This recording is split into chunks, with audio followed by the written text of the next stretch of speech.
Hey, yo, we are back at The Connection, where we connect the dots between hip-hop and mental health. I'm Shu. Hey, it's Hendo. What's goody? And we're going to get right into it today, guys. Welcome back. How was your weekend, bro?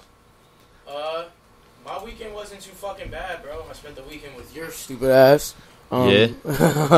Performed at a show, shut down Philly. It was dope. My weekend was alright. The Carter 5 came out. It was fucking beautiful. Great album. A lot of different albums came out. I'm sorry, I can't agree. You don't have to. It's all let's right. jump right into that, bro. Sometimes, Let's jump right into that. So for the first topic, change my mind. Today we're going to talk about Tucci, baby. I want to baby. First off, you need to settle that ass. Now listen, it's been, I believe, last week, bro. I just said we need a Weezy album, like real bad. Like it's so overdue. And the way that I feel right now, well, I'm sorry, I can't agree. And the fact that thank God, bro. If you're happy with that, thank Christ himself that when we linked up to do this EP, you were on some different shit. Because if that's your inspiration, then it scares me. All right. Look, Lil Wayne is the best he's ever been in a long time. You know he's not. Stop it. The Carter 3 was trash. You need to. The Carter what? The Carter 3 was not as good as any of the stuff that he's putting out now. The Carter 3 was the peak of his career, and it wasn't everything it's hyped up to be. The Carter 2 was better, in my opinion. Way better. Hustler's music was fire. Carter 2 was fucking his best album, bro. But Weezy to me isn't an album guy. He's not an album artist. He's mixtape Weezy, like Jay-Z said. I might bring back the mixtape Weezy. Exactly. Yeah. That's to me. I like the mixtape Weezy better than the album Weezy. Now, I mean, his new album, bro, like didn't really do it for me. Now, I gave it a full listen. Trust me, intro to outro. I listened to that whole thing. I sat in my car. As a matter of fact, I gave it such a listen that there's a certain time when I can actually digest albums well. When I'm not around anybody else, when I'm not at home bored, and I'm vulnerable to pick up my phone and do something. I want my mind fully on everything, right? Mm-hmm. So I sat in a parking lot in the rain in my whip, and I just listened to the whole thing. I sat back in the car. And I listened to the whole thing, and I owed it to Weezy because not only am I a hip hop advocate, and we need someone with the caliber of Weezy to come back into the game. I was excited because it's been so long, right? And I really wanted to love it. I wanted it to be good. I said, and I saw a lot of people in my feed saying the same shit. The way that I feel about it is, for Weezy to come back after taking that long off and dealing with all the shit he dealt with. Now we're gonna get into all the business shit later, and we can talk about what some things that justify his actions in taking that long off and all that kind of shit. But right now, I just want to talk strictly about the music. Okay, the music itself. We needed him to come back with some heat. He needed that because taking that long off, you either come back and you save your goddamn career, or you just damn near destroy it. You know what I mean? It's one or the other. Now, I'm not going to say he destroyed his legacy or career, but he's about to get a hip hop. I really pray to God that and I don't know if he has it in him, and that's the thing that kills me. I pray to God he puts out another album before he ends his rapping career. I really hope he puts out another album and he puts a lot more work into it, because he said he's been working on this album 5 years. If he's been working on this album 5 years, listen, I'm not going to say it's trash. I'm not hating on it. I love Lil Wayne, bro. I was a big Lil Wayne fan back in the day. Weezy's my dude. But to sit here and say this album's heat, no. I mean, we're talking albums. I don't call an album at least it doesn't sit with me well. I don't digest an album well and call it a great album. And there's a difference. We could break down albums like this. There's classics, then there's great albums, And then there's decent albums that are tolerable. You could just put them on and rock out with them. I don't think the And Carter then 5 is the classic. there's weak albums, and then there's just straight trash albums. So if I'm rating it on that scale, I believe that's like 5 tiers. I'm going to say it's definitely not a classic, and you know it. You can't argue that. It's not a classic. Okay? It's not a great album. It's not. It's not a great album. That's why I'm not gonna. You're gonna rate it a 4 out of 5. You're saying it's a great album, bro. I think it's a great album. If you're saying Carter 5 is a a great, let me hear your reason before I give you mine. Okay, so for the when the Carter 5 was supposed to drop like 4 or 5 years ago, I think 6 at the most. He was going through a lot of stuff with like legal trouble and shit like that. Music is music. Don't try to justify it. Don't try to justify it. And while he was going through that legal trouble, he came out with the Dedication 5 and the Dedication 6. Which I heard. Sorry for the Wait 2. There's songs on those fucking mixtapes that are crazy. Like maybe hyped you up to this. No. Let you know he's still doing it. This, from what I've heard, from when Carter 5 was supposed to be released to up till now, like in between time, this is the best lyrical Wayne I've ever heard. No. Because he's coming with lyricism. He's coming with a higher range of multi-syllables. He's coming with catchiness still. Bro, Holly Weezy is such a great... I strongly disagree 10 out of 10 on that, because I'm going to tell you right now. Before... Do you know who... Do you, like... I'm not trying to insult your intelligence on who Wayne is, but you did follow all his mixtapes. I followed right? I followed No Ceilings. I followed Sorry for the Wait. I followed Sorry for the Wait 2. I followed Dedication 5. And what Dedication about like the Drought 3? Drought is over 2. Carter 3 Sessions. The Drought is over 4. The Drought is over... the Drought is over 3. The Drought is over 4. The Drought is over 5. The Drought is over 6. I haven't listened to a lot of those. Okay. At all. They're his best. And No Ceilings, obviously. Sorry for the Wait. There's a couple of them that are decent. And Dedication, he's got some good ones there. But listen, when he's already reached his pinnacle, and you know an artist has peaked. Okay, I knew Wayne peaked a while ago. I knew it because I saw him slowly dipping out. Now I don't know what it is. I don't know. You know, I pray for him. If he's obviously he went through a lot of shit, and you know, if I was to sit in a room with Lil Wayne, if we're gonna get into the business shit, if I was to sit in a room with Lil Wayne, I would tell you that he's been through a lot of shit. I would tell you maybe he hasn't made the best decisions when it comes to like the drug use and all that. But I know that he has, you know, had issues with that, and I know that he struggled with that for a long time, and that's also hindered his success. That's held him down like an anchor, and held him back from going on to be greater than his peak, which was around the Carter 3 and all that stuff. Like, I wanted to see him take it further. Carter 4 wasn't in that realm. It wasn't for me. Carter 5 wasn't. He's. I hate to say it, but it looks like Weezy's on a decline to me, and it's scary because I don't think so.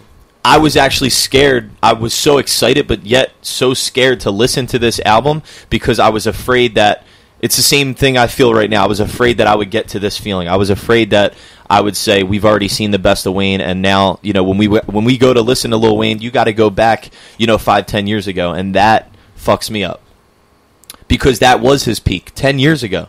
08, 09, that was his peak. We're just now getting into damn near 2019.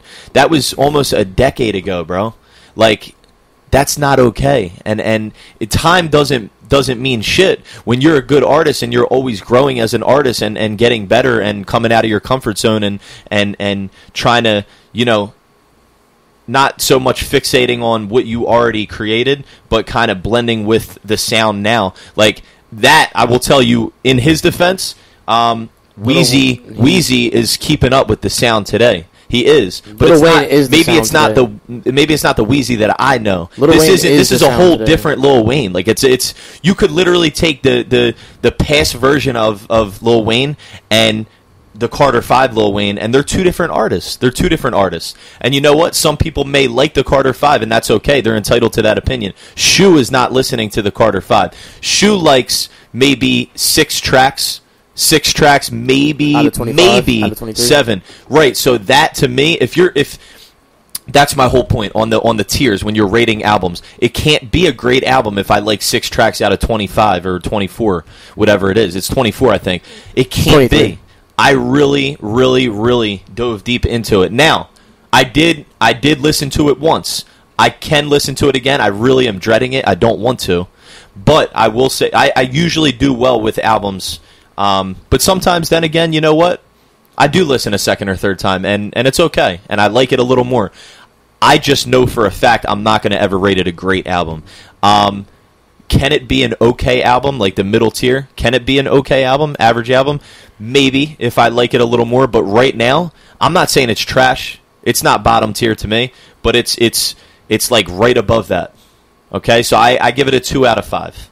I give it a 2 out of 5, and maybe call me harsh, but I don't give a fuck. The Weezy that I know, the Weezy that the people that I grew up with, if they're listening right now, the Weezy that we all know and love, that we grew up on, this is not him. This is not him. He is so much better than this. He is one of the most creative writers, and he has the wittiness that I've heard. He has some of the most clever lines, and they're so simple, and it's just shit like that fucks you up when you hear him spit a line and you're like, damn, how did I never think of that? It's the most simple but yet clever shit ever. And that's the Weezy that I know and love. And he didn't really say shit. He sounded confused, and he repeated a lot of words, and he just, I don't know, man, it just sounds rushed. To take 5 years and produce this, I'm not a huge fan of it. I'm not rocking with Carter 5, but I still want to see Weezy do well. I still want to see him win. Like I'm still rooting for Weezy. So I really need him to put out something better than that. I really do. Here's why. Hopefully in the next year or two I can get like, you know, I think it's time to end the Carter series. I mean, it's sad that it would end on that. I don't want to hear a Carter 6. I want to hear some new and improved Wayne shit. I want to hear the Drought 3 mixed with like Carter 2 and Carter 3. Mixed with like The Drought Is Over 2, Carter 3 Sessions, mixed with like Dedication, mixed with No Ceilings, Wayne, just on steroids. I want to see that Wayne come back, new and improved, ready to fuck shit up, ready to show us what's up in 2019 or 2020, because he has one of the best things about Wayne is, we can argue this all day, he has one of the best runs in hip-hop history because he has longevity in the game. He's the best rapper alive. He's not the best rapper alive anymore, unfortunately. He was at one point. He was. I think he's the best rapper alive. He was the best rapper alive at one point, but he is not. He's no longer. I definitely think he's and it's sad. It's sad, but Tunchi, I fucks with you, bro. Tunchi, we both fucks with you, bro. I think you're the best. I think he's the best he's ever been in a long time. Well, then that's you. Because I can't. I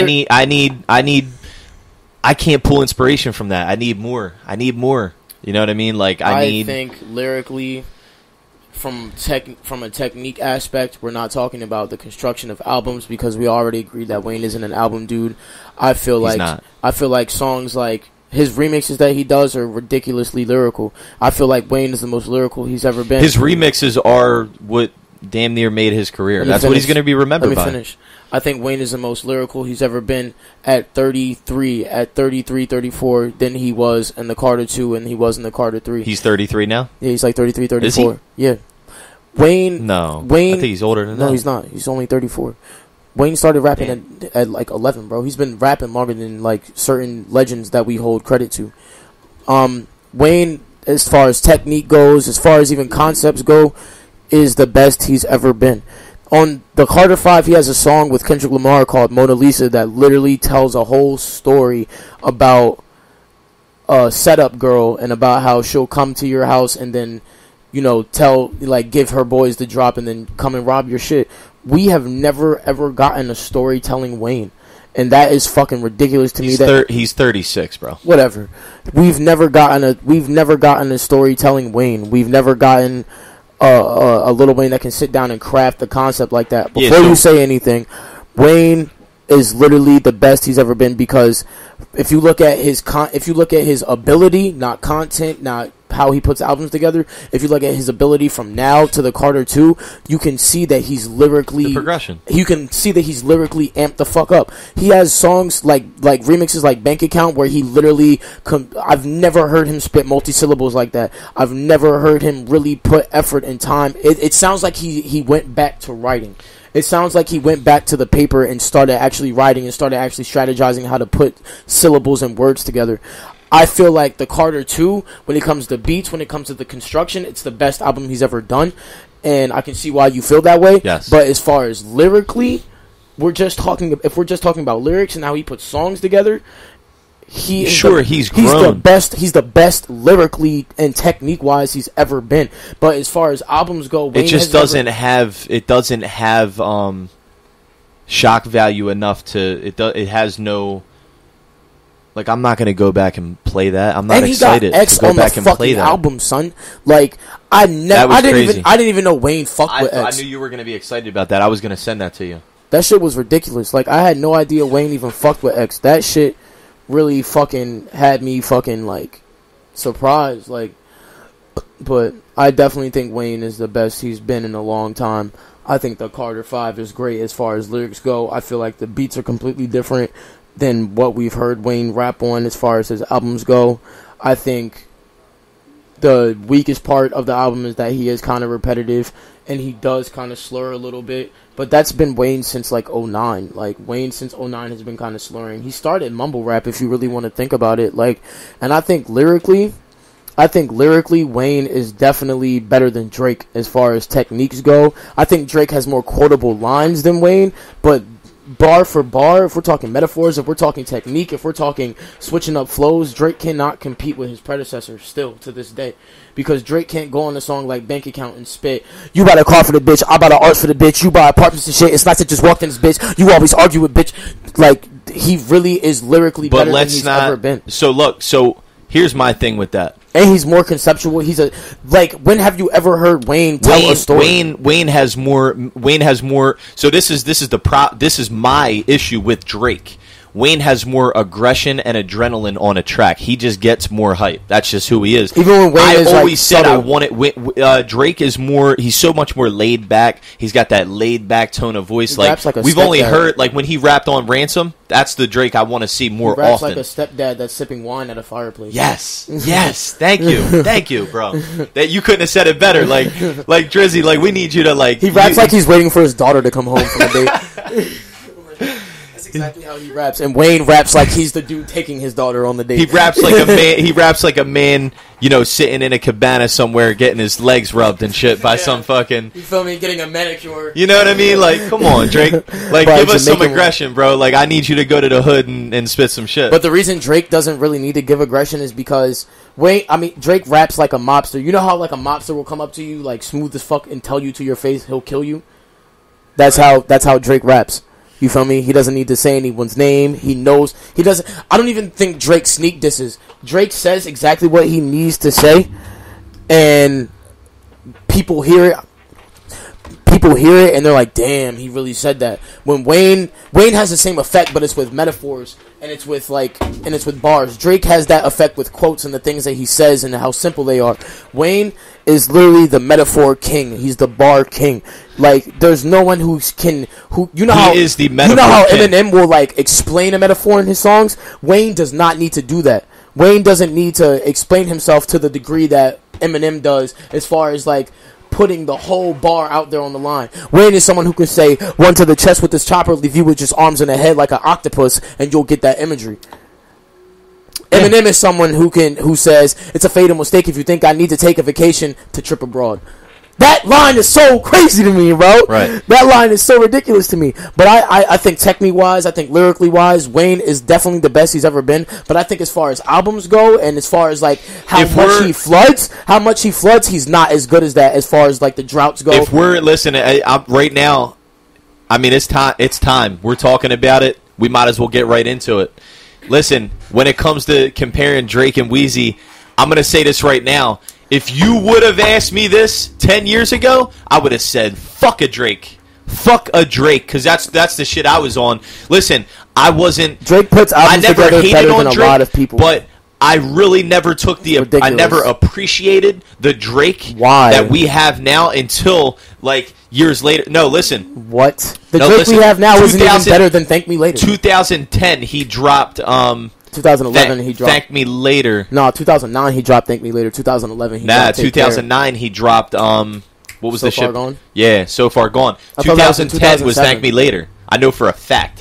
Because it Google it, was babe. the same year that M dropped Google Recovery. me, baby, They you both came crazy? back. So they're the only albums I was rocking with that year, Recovery and Thank Me Later. Okay, so Nicki Minaj came out with the album that year, I think. Too. fuck all that.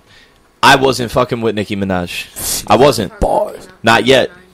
Oh, it did? So Far Gone came out. in So 2011. here's the thing. If we would have had this conversation right now that we're about to have back in 2010, I'm saying Wayne is king. He reigns supreme. He crushes Drake. Fuck all that, because Drake obviously didn't prove anything. Now, though, if we're going to compare the two careers, like, Weezy had... This is going to be tough. All right. Weezy is not an album artist. Drake is. He's not Drake an has album arguably artist. some of the best albums that we've ever seen, Nothing and he's but still classics. growing. Classics. Nothing but fucking classics. classics. So if we're talking album artist, Drake gets the W right away. He totally trumps Wayne when it comes to albums. he kills him. But- now, if it comes to mixtapes, Drake had good mixtapes, but Weezy crushes him. Yeah. But Weezy also crushes everybody with mixtapes. Everybody. Every fucking I feel body. like Wayne is except for probably- like Fab, but he's just more consistent. I so wouldn't he even still beats consider him. Fab's mixtapes though, because they're original beats. You feel me? Wayne Some of them are. is the literal king of mixtapes Of because he remixes. goes He's he the king goes of on remixes. other people's beats. All right, so and can we just destroys say them. there's nobody that ever did remixes better than Lil Wayne? I'll say that. I'll say it right The now. only person who has competition with Wayne when it comes to remixes is Montana 300 and me. And I don't even know who the fuck they are besides Hendo. Montana 300 is a fucking beast, bro. He's from Chirac. He's the most lyrical Chirac rapper you've ever heard. Bro, that nigga is crazy. I'm the most electrifying and death-defying and petrifying, giant mesmerizing. You niggas know what I specialize in, weaponizing my brain with knowledge. I know you recognize it, exercising demons, they fiending, and I'm forever grinding. If I'm copping iron, I'm cocking iron and popping iron. It ain't rocket science, you'll gotta find you a box for lying. All right, I'm rocking with that. Yeah, he's a beast, bro. And not only does he like really rap, but he gives content as well. Like Montana, you should definitely check out Montana 300. So I like that. I like what I hear. And I will check them out. But back to this, I'm listen, like Wayne built an empire. So obviously he has Young Money. Mm-hmm. And obviously, Drake's building OVO. Which is great, but I mean, if we're going to compare business-wise, Weezy gets it. You know, Drake didn't even get OVO's imprint signed onto Young Money. He went straight to Warner Brothers because he knew that Birdman was finna take a percentage of that. Drake owns his own publishing. He owns his own label. I can't even argue with it, honestly. OVO no, it's has so nothing smart. to do with Young Money. It's so smart. It's so smart So because. Smart. It kind of like it's not. I always say you never bite the hand that feeds. And it has nothing to do with Wayne. It has everything to do with Birdman. It has nothing to do with Wayne, and that's another good point you made because it's like that stings Wayne a little bit because it's like you can't bite the hand that feeds. The hand that reaches out to help you. You can't bite that. You can't chop that hand off. I don't think it's even necessarily biting the hand that feeds you. It's not, but it is at the same time. So I'm a strong believer in if someone helps you up, you return the favor somehow, right? Now, I'm not saying that Drake didn't. We're also talking about a man who fucked Wayne's girlfriend while he was in jail. All right. So you got to go and bring that up right away. So listen. What I'm trying to say before you go and bring crazy shit like that up, the thing about the Drake and Wayne thing, the thing that's interesting to me is like when you do business with someone and they help you up, I do believe in returning the favor, and I believe that Drake has returned the favor by being a staple in the game. He's still very loyal to Wayne. He is loyal to Wayne, and he loves Wayne, and I think he knows that. So, bro, Drake is signed to Young Money still. OVO is for his artists. Right, but here's the problem I have. It has nothing to do with Drake and Wayne. It has everything to do with Birdman. It probably slime ball. Right. So here's how one bad business deal. The point I'm trying to make, I'm going to get right to the point now. The point I'm trying to make is Birdman's fuckery has basically led Wayne to get burnt by Drake.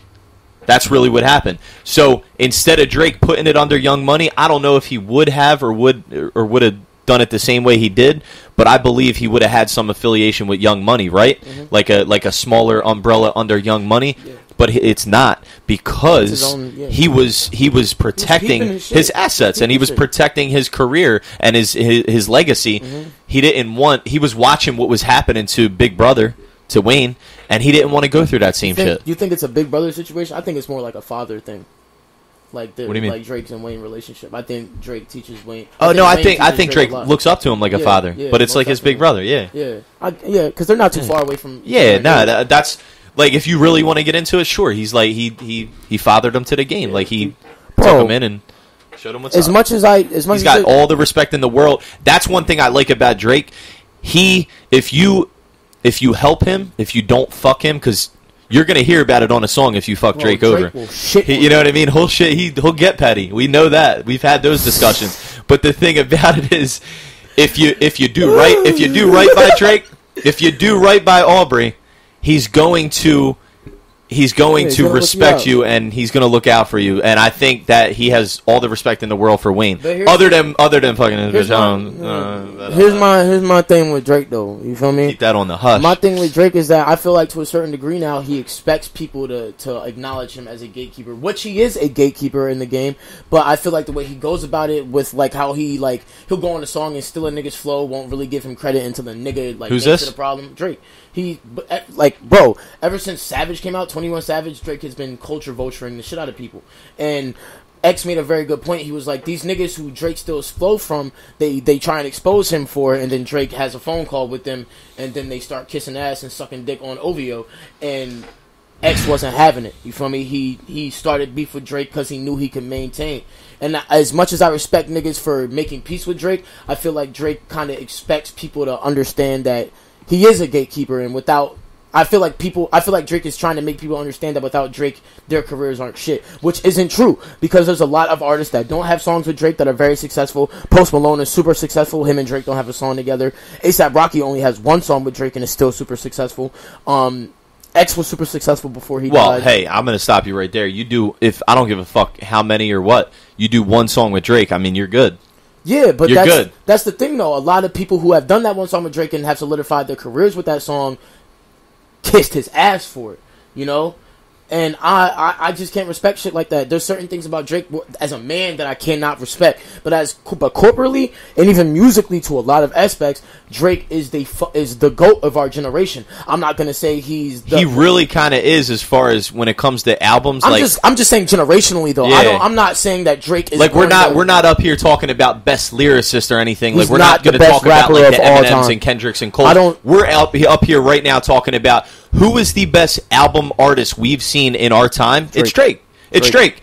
And if not Drake, Chance so Drake not only kills albums, Wayne kills mixtape. If we're comparing the two, I gotta side with Drake. I gotta do it. On albums, and I hate to do that because yeah. I'm a you know what? I take it back, because I was gonna say I'm a strong, boom bap hip hop advocate, grimy underground.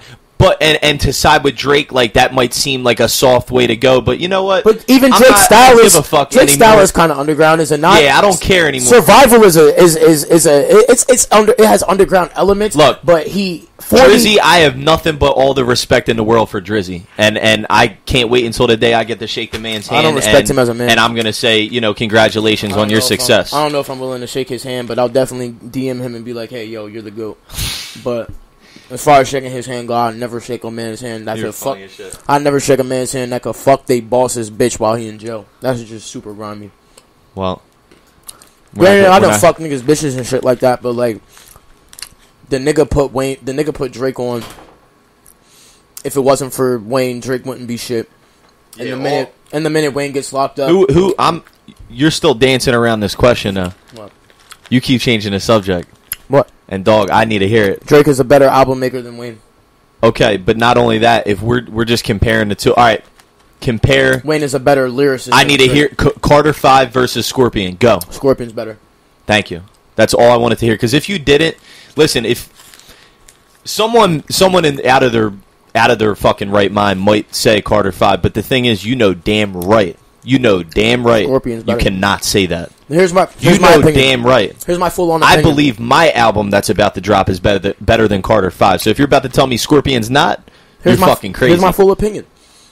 Scorpion as a whole, with how Drake rapped over it, with the features he had, with the sonics, with everything. Fuck the features. Features? Just his songs alone. You could even delete those songs off it with the features. I don't give a fuck. It'd still be a classic. Yeah, most definitely. Right.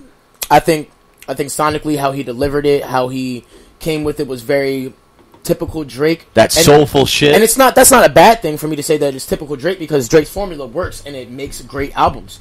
But what I will say is that lyrically, Wayne will always have Drake in his pocket, because Wayne always progresses, bro. I'm not gonna say that Drake doesn't, but Drake hits peaks and then doesn't say anything for a really long time. But he's smart about it. He works smarter, not harder. Because the thing is, that's the thing about Drake, right? So the thing about Drake is, if he's going through one of those times where he's not about to level up again, you won't hear from him. Mm-hmm. He'll just disappear. He'll go into the studio for months. That's what J. Cole does, and that's why I love him. Like, when they come out, they just produce the best work they can put out at the time. Do is garbage.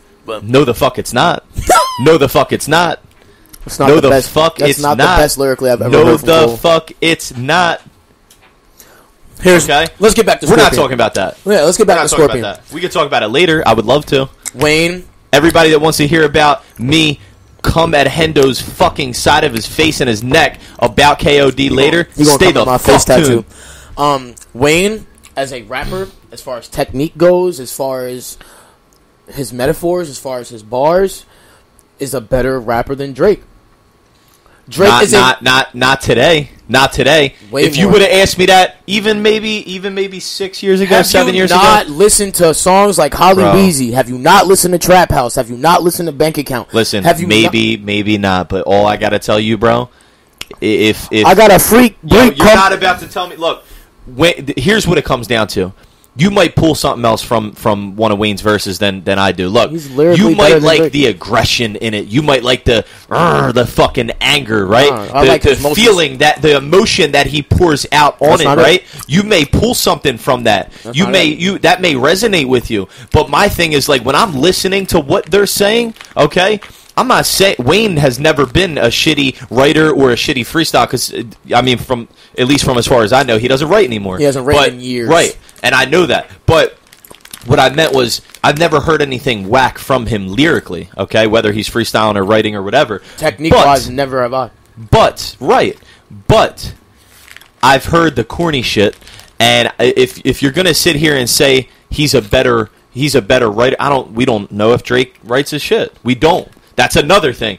But if he does or he doesn't, whatever I hear come out of Drake's mouth, I could tell you I like that much better than, and it might not resonate with me where I can either agree or relate to all of it, but it still hits me harder. It does something more to me than when Wayne said, like, I'm talking recently in the last 5 years, when Drake says something, I'm like, yo, that was a hard bar. That was crazy. Drake has more quotables. Drake has more quotables. Exactly. You can't say it better. Drake has more quotables, better punchlines, better. You're wildin', bro. You're wildin'. He does, bro. He doesn't. He is one of. He said, "Bill's so big, I call him Williams for real." That shit. Yeah, Drake said that. He said it on Nonstop on Scorpion. He was like, "Bill's so big, I call him Williams for real." I can't. Yeah. I can't go out in public like civilians for real. Yeah. Listen, I believe everything that comes out of that man's mouth is a quotable. Like, it's just like he just talks now. He's like the old, like, remember the old Hove? Well, even 444 Hove. Yeah. He said, "Y'all killed Hove like just educates. Hove, you could literally you could literally listen to no one else. You could be deaf and just listen to Hove, and he would teach you, right? It's the same thing with Drake. I believe that when you listen to Drake, you get schooled to some shit. You learn a lot. Like, You can honest, maneuver through life that way just by listening to his. And to be honest, I don't really get that from Wayne. You know, and this is I don't. This is why I think we're having a disagreement. I'm talking about Wayne's technique and his progression of bars. Okay, as an artist, right? I would like to. That's one thing I would like to see Drizzy do is step out of his fucking comfort zone and once in a while because he has real skill. Drizzy has like a few pockets. Like he can be versatile, but he's not the most versatile artist we've ever seen. Do you know how? Right? Do you know how every time we talk about J. Cole, he has his lanes and he safely stays within those lanes. You know how every time we talk about Cole, I tell you that I don't like him because he's holding back. Drake is also holding back on his lyrics. I respect that because that means that you've heard a side of Cole where you feel like he could be more. Cole is one of the best rappers alive, and the fact that he doesn't show he's it. He's arguably the best rapper right now. I mean, Kendrick is a better rapper than him by far. I think Kendrick, like you just said, he's holding back. I believe that he's sitting on some shit and he's saving shit. I really do. I just believe that's why I need Cole. But here's the thing. I don't think the way that Drake holds back is so superb because we know Drake can really lyrically kill somebody if he wanted to. He could. You feel me? Because even Duppy wasn't his best lyrically. But when Drake beefs, he says some shit. Exactly. He gets heads to turn, and that's my problem with Drake, and that's my problem with Cole because I've heard these motherfuckers really, really, really spit, but we've never. But when you say really, really spit, now in my mind we're thinking of like Crooked, and we're talking about Slaughterhouse. Yeah, and I'm thinking like imagine like Drizzy in a battle rap, and I'm just like, no. I can't say it, right? Wayne is more. That's more of Wayne. I can't say it now. Someone could say the same about Cole, but the old Cole, like on his mixtapes, he was that guy. When he went under a different moniker, like he wasn't called Cole, he called himself something else. Called himself like the Therapist or some shit. So stupid. He was like one of those like battle rap like you know what I mean, like. He was coming at your neck type of shit. And my thing is with Wayne is that I can't see Drizzy like that, but I can see Wayne like that. Me too. Because Wayne always progresses with his lyrical ability, with his technique ability. You can hear in his voice he's giving it his all. We know he's giving it his all. That's what I'm saying. He's giving it his all. Drake isn't trying. We know Wayne's peak. I don't feel like there's a side of Wayne where he can be so much better. And I'm okay with that because he's already proven a lot. I give Wayne a lot. I think Wayne hasn't reached his peak yet. I think he's very close to reaching his peak. I would love to see another peak from Wayne. I really would. I don't think don't think we're ever going to see like a Carter 2, Carter 3 and every mixtape in between Wheezy again. I don't. This is the similarity. I'm calling it now. I would love to see it, but I don't think we're going to get it. This is the similarity that Wayne and Drake have. They can both be super fucking lyrical and come out with songs like Lollipop or fucking Nice for What.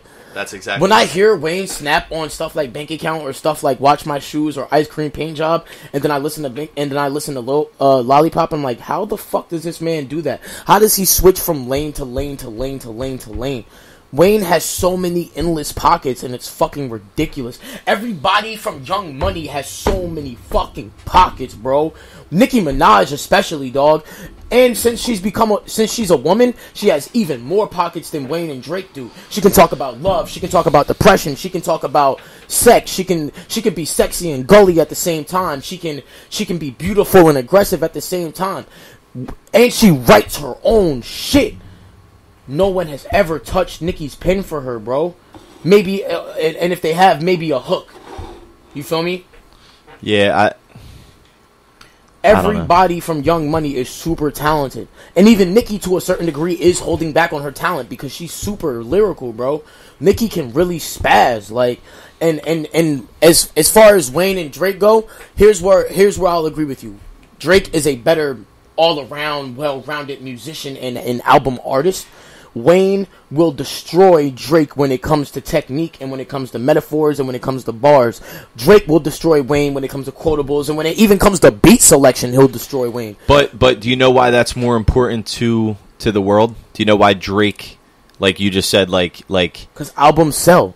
It's not even just the albums; it's just the quotables. Period. Like, not only look. You can sit with a Drake song. We have an exactly. You can repeat what they say. If you dummy something down to where like all of society can repeat it, because like here's the difference: you catch a witty punchline or metaphor or something that Wheezy said, and you're not going to see some young girl walking down the street, some young white girl singing it, right? But if Drizzy definitely singing Lollipop. If Drizzy says some quotable shit, you know what I mean? Some shit about a breakup or a relationship because she just got out of one or some. And it just I know a girl who looks happy till she gets off her phone. Exactly. So like when okay, so if we're comparing the two, what do you think's going to resonate and sit with people better? You know what I mean? Well, since I'm a lyricist, all different types of demographics. I don't give a fuck who you are.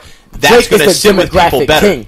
Drake is the demographic king. Wayne had that crown for a long time because Lollipop hit the clubs, Lollipop hit the school dances, Lollipop hit a lot of different demographics. So when we're live, by the way. I was basically so right now what we're doing, guys, is we're comparing Weezy and Drake, their careers, who has a better career, and we're also comparing Scorpion versus Carter 5. And honestly, Scorpion's better.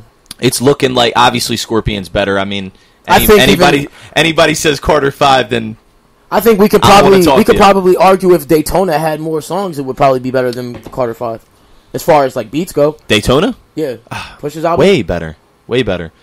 Carter 5 isn't I don't know what I can compare that. I think the Carter 5 is better than the Carter 4 and the Carter 3. I rated it a 2 out of 5. So I mean, if we're like albums that I think are a 2 out of 5, I would probably I don't know. It sounds like every time Wayne, like if I rated a 2 out of 5, I'm not listening to it again. Sounds like every time Wayne puts an album together, he just picks different beats and doesn't have a concept or anything to really say. And it feels like when Drake sits down, bro, Drake has sat down for months and written features. You feel me? Drake really put a lot of thought into his shit. Wayne, since he's a freestyle artist and since he can just snap on beats whenever he wants, doesn't really have to put a lot of thought into it. And that's why I want to see Wayne get back to the pen and pad again, so he can show us songs like Mona Lisa, and so he can show us how much of a conceptual artist he really is. Because we have those concepts from Wayne. We have songs like I Feel Like Dying. We have songs like Mona Lisa. We have songs like Postman. We have songs like Mrs. Officer. We have songs like even Lollipop to a certain degree is conceptual. We know Wayne can be conceptual. Right. But the fact is that he focused so hard on just biting the fuck out of everyone's beat and being better than everyone that he kind of lost certain lanes that he should be focusing on more. He does have those lanes in his pocket still, but when you hear a Wayne song, you're more focused on the punchlines. You're more focused on the metaphors. You're not really focused on the message that he's saying, which is something that Wayne needs to work on. But I don't even think it's something that he needs to work on. It's just something that he needs to expose to people. Because how many times did you really hear Wayne talk about his real life?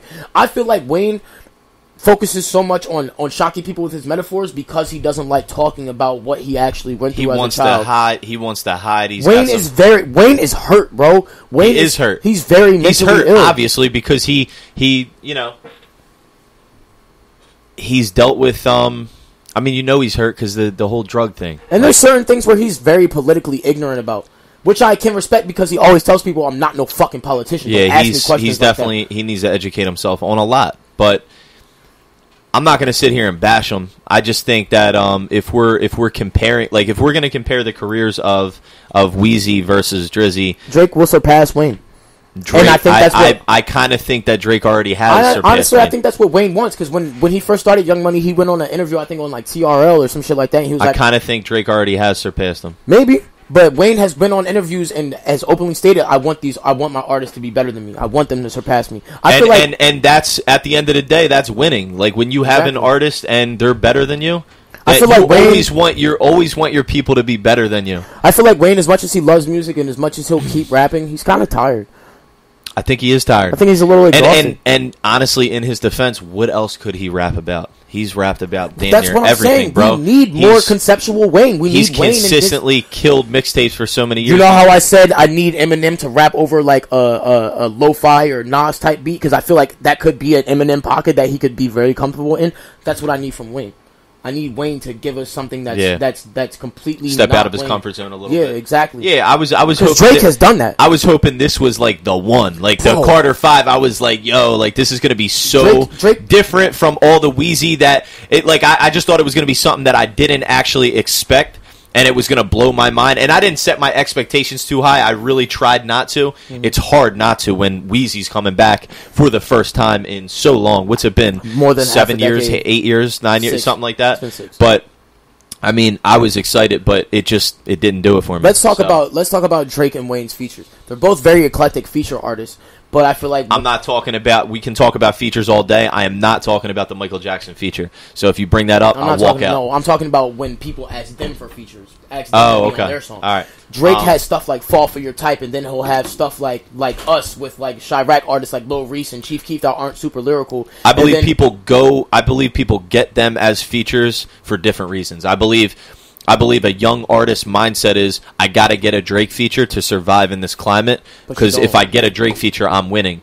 I believe if someone respects Wayne and his career and understands who he is, they want a Wheezy feature just because they can say they had a Wheezy feature. That's why I would never charge so Wayne it's different. for a feature. Like, people actually use Drake's feature to solidify their spot in the game. People get a Wheezy feature because they respect him. Drake features go platinum. Different. Drake features go platinum. Not saying people don't respect Drizzy, but do you see what I'm saying? Yeah. Drake features go platinum. Guaranteed. That's what I'm saying. So, like, so do Wayne features. And they do. I mean, Wayne just surpassed Elvis's record. Hell yeah, son. Wayne just surpassed Elvis's record. So that's that reparation, son. That's that 40 acres and a mule, son. Feel me? Shout out to Wayne, bro. Shout out to Tunchi. Yeah, shout out to Wayne. But to end this whole thing and to get on to our next topic, Drake gets the win. Drake gets the dub. He has to get the win. He has to. I'm not walking out of here. I'm not letting anybody walk out of here alive saying that Wayne gets the win, bro. Wayne gets the win over technique and ability and punchlines, but Drake gets the dub over. I can't even agree to disagree on that. Drake gets the win. He's got to get the win. Drake gets the dub. So that's what it is. What's our next topic, son? Our next topic. All right. So for the next topic, we're gonna get right into for What's the Wave. We're gonna get into. I want to talk about how local artists.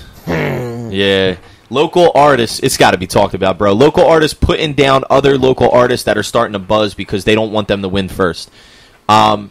I just think there's. Go live, bro. Let me just say what I gotta say. Yeah, go live. We about to go live. Let me fix my jacket for this. Yeah, because I got a lot to say for you. Ass niggas. Yo, North, you gotta we need a phone stand real quick. Yo, my thing is like, why? I just think that there's so many dumbasses out here. Like, you don't get it. Look, let me tell you why the majority of people don't win, and they never will. And it's just one of those things that's a sad reality, and it just is what it is. And there's nothing we can do about it.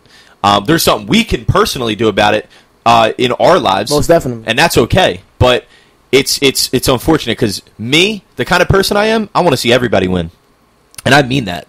I want to see my enemies win. I want to see my enemies win because the thing is, when I say that, I mean I wish I didn't have enemies. I'd rather you win than we can all win and be happy, but unfortunately that's not the life we live. I'd rather you win than us hate each other. Right, and that's not the world we live in. So my thing is, at the end of the day, unfortunately there is hate, and I'm not going to set myself up for failure and act like there's not. I'm not going to shy around it because I don't even like some of you. I'm just going to keep telling everybody all day long, stop hating on everything. What else? And that's it. Stop hard on enemies. I'm going to tell them to start helping others every day. Mm-hmm. And if they don't fuck with it, then I'm going to stomp hard on enemies. All right? Yo, your rap name is the greatest rap name I've ever heard in my life. Because I'm telling you right now. His name is Shu, and he puts his soul on the track. That's it. We got an EP coming out, and it's no going back. And you know that's a fact. Facts, bitch! So you stupid niggas ain't going nowhere because you local with rap. But nah, on the real, when I get by a booth, I'm supposed to attack. Yeah. On the real though, don't make me keep this going. When it comes to these local niggas, bro, I'm not gonna lie. When I first came out, my ego was pretty inflated because me and my niggas, we were running shit for a while. You feel me? And we were one of the first rappers in our area to start rapping, and not only start rapping, but to start snapping on beats. Like, really, like, really fuck beats up. And we would come into each other's studio sessions and look at each other straight to the face like, bro, I'm gonna body you today. You feel me? Like, me and my friends would just talk to each other like that and just look at each other like, yo, I'm gonna body you today. You got me next week, but I'm gonna body you today. And I feel like that's helped my attitude with supporting rappers more and with competition, because I look at everybody like competition, but I still support everybody. Because when my boys would do better than me on a song, I would dap them up and be like, yo, you got me. You bodied me. You got me. Listen, Slaughterhouse, in my opinion, Slaughterhouse is arguably the best compilation of lyricists we've ever seen as a collective, right? Besides like Black Star and they all know. Yeah, but I'm just going to use them as an example. Look at Slaughterhouse, like, we're talking super lyricists. Top tier, best in the game, super lyricists. And when the four of those dudes get together and they're rapping, you got to know that, they're all great. To the point where sometimes Royce gets it, sometimes Crooked gets it, sometimes Budden gets it, sometimes Joel gets it. I feel like Crooked gets it more than anybody. It depends what you're trying to pull. He's a fantastic rapper, man. It depends what you're trying to pull from it, but they all kind of have their moments where they were snapping, super right? Lyrical. So I guess my point is, that's okay. It's okay to dap someone up. It's okay when someone else wins sometimes. It's okay to not be the only person winning all the time. Sometimes it's okay when someone else wins. Experience. Sometimes, here's what people don't realize. This is what I was trying to say earlier. Sometimes people need to realize that the majority of the world is never going to win. Is never going to win. You have to understand how deep that is and what I mean. It's the truth. The majority of the world is never going to win. Okay, so they're never going to accomplish what they say they want to accomplish and what they actually think they want to accomplish. They don't know. Their actions don't meet up with what they're saying. That's their fault. Yeah. And it's their fault only, and that's it. It's because they hate. They spread hate. It's because when this guy's winning over here, and you might not have anything to do with his camp at the time, but if you kept a healthy relationship, I'm not saying that we should all be fake and keep healthy relationships to leverage ourselves, but I think that what it comes down to is, why even spread hate? I spread love to everybody until they hate on me, and I still spread love. I still want my enemies and my haters to win, but at the end of the day, like, if we can't work together, if we can't see eye to eye together because of you, then keep it over there, and that's cool. I fucks with it. You know what I mean? You just stay over there, stay out of my way, and let me get mine and you get yours, and we can keep it moving. But my thing is, like, when you're going to go out of your way to hate on someone, and you're basically like, you see them starting to buzz, you're going to hate on them because you want to be in their position. And try and you blackball them stupid motherfucker. Yeah, you try to blackball them. Stupid motherfuckers, they'll do that, and they don't get that they're burying themselves when they do that. Because they're emotional. They're emotional inside, so they're burying themselves. You're going to hate on someone else winning, so then you're actually, when you, this is the thing, this is what it all comes down to. The point I'm trying to make is, when you hate on other people, you're fucking hating on yourself. And people are so stupid. I feel like a lot of local rappers know that they aren't as talented as they think they are, and yes, they're so worried about, I can agree with that. They're so worried about being more talented than somebody. They're so worried about being more successful than somebody. People want you to blow up, but they only want you to blow up after them. People want you to succeed, but they only want you to succeed on their terms. I believe so. Yeah, I believe to a certain extent, people want you to win, but they never want you to do better. They want you to do good, but they don't want you to do better than them. A nigga will share your post, but he won't tag you in it, or it's sly shit like that, sidewinding shit like that. A nigga will share your shit, but won't come out to your show, or a nigga will come out to your show but leave early before your set. Here's another thing I want to talk about. While we might as well just bring it up. Another thing is, like, and we'll get back to the hating, because I got a lot more I want to say with that. But here's another problem I have locally as a local artist. Y'all niggas sound like everybody. Yo, Y'all niggas sound like every fucking new artist. It's very true. It's very true. Y'all niggas is dick riders, bro. And that was one of my goals when I got into the game, was to be one of the most versatile artists. Be fucking original. I never want anybody to say, "Oh, you sound like this guy," or all your songs sound the same. Like, I'm over here just hitting different pockets and lanes every other day. Like, I'm making new songs that I never thought I could make. Literally, I made a song last night that I was like, you know what? I'm going to try something new, and it was just a different style, and it worked. You know what I mean? And that's okay. But my thing is, like, here's what I really hate. I hate when people won't show you love and come out and support you at your shows now on the come up when you need it the most. The minute you're selling out shows. The minute you're selling out shows. They're your DMs, I'm going to give you an example. When I... Like, all these other shows that I've done, I've only done a number of shows. These other shows that I've done, yeah, I didn't personally reach out to a lot of people. I felt like I had work to do myself, and I still do. I'm always trying to progress and get better. But I felt like, why have someone come out and just see me at the very start of my career when I'm nothing? Because why would they be excited to come back? I wanted to work on, my stage presence and performance and all that stuff. But my thing is, like, if I reach out to you and I ask you to come out to the show, I know you have a life. I know you have things going on. That's fine. I'm not going to ask you to just stop everything you're doing, like work, whatever. I get it. If you're busy, you're busy. I get it. But if you're just not going to come out just because it's whatever, let me just explain. We need you now. Local artists need you now, not when we blow up. Because the thing is, we still do appreciate the support. But once the world knows about us, it doesn't matter. It doesn't matter. Like, every person adds up, sure. But once we build that fan base, like, what do you think we're trying to get to? We're trying to get to the point where we're building up the fan base so the world can hear our music, so we can use our artistry to form a lengthy career. You know what I mean? Here's my issue personally. We can never get there unless these people are coming out to our shows to support us now. It's never going to happen.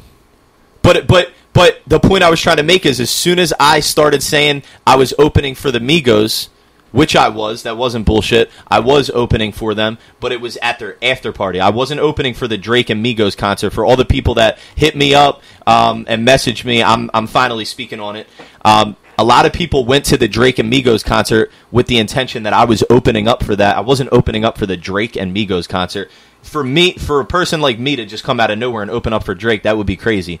I don't think I'm there yet, personally. I think that I will be. I don't think I'm there yet. I don't think I deserve that. I don't feel it. But I felt like I deserved the opening for the Migos after show. And for all the people that went to the Drake and Migos concert to support me and didn't see me there, I respect and appreciate that you went out. Love to you guys. But that was a whole misunderstanding. It was last minute. For whatever reason, it didn't happen. But the fact that I got the opportunity was fucking beautiful, and I feel a lot of other great opportunities coming. That should give y'all a fucking sign. But the reason why everybody reached out to me because of that, only because we was because I said I'm opening for Migos. But if I never said that and said we're doing a dope show tonight, come out and check us out, because we would have fucked that stage up regardless, whether Migos is there or not. I don't care who's in the building. I don't care if Joel Embiid and Ben Simmons are in the building. I don't care about any of that. If I'm there and I tell you to come out to a show, that means I'm fucking the show up, and we're gonna tear it down. You know what I mean? And don't wait. I want people to understand, like, don't wait to support us later. Please, we need your support now. I'm asking, like, you know what I mean? We shouldn't have to be out here begging people to come support us. Like, when I go to a show, I expect to see a healthy, 100 to 200 people in the crowd, even 80 people or something. I don't want to see 10 people.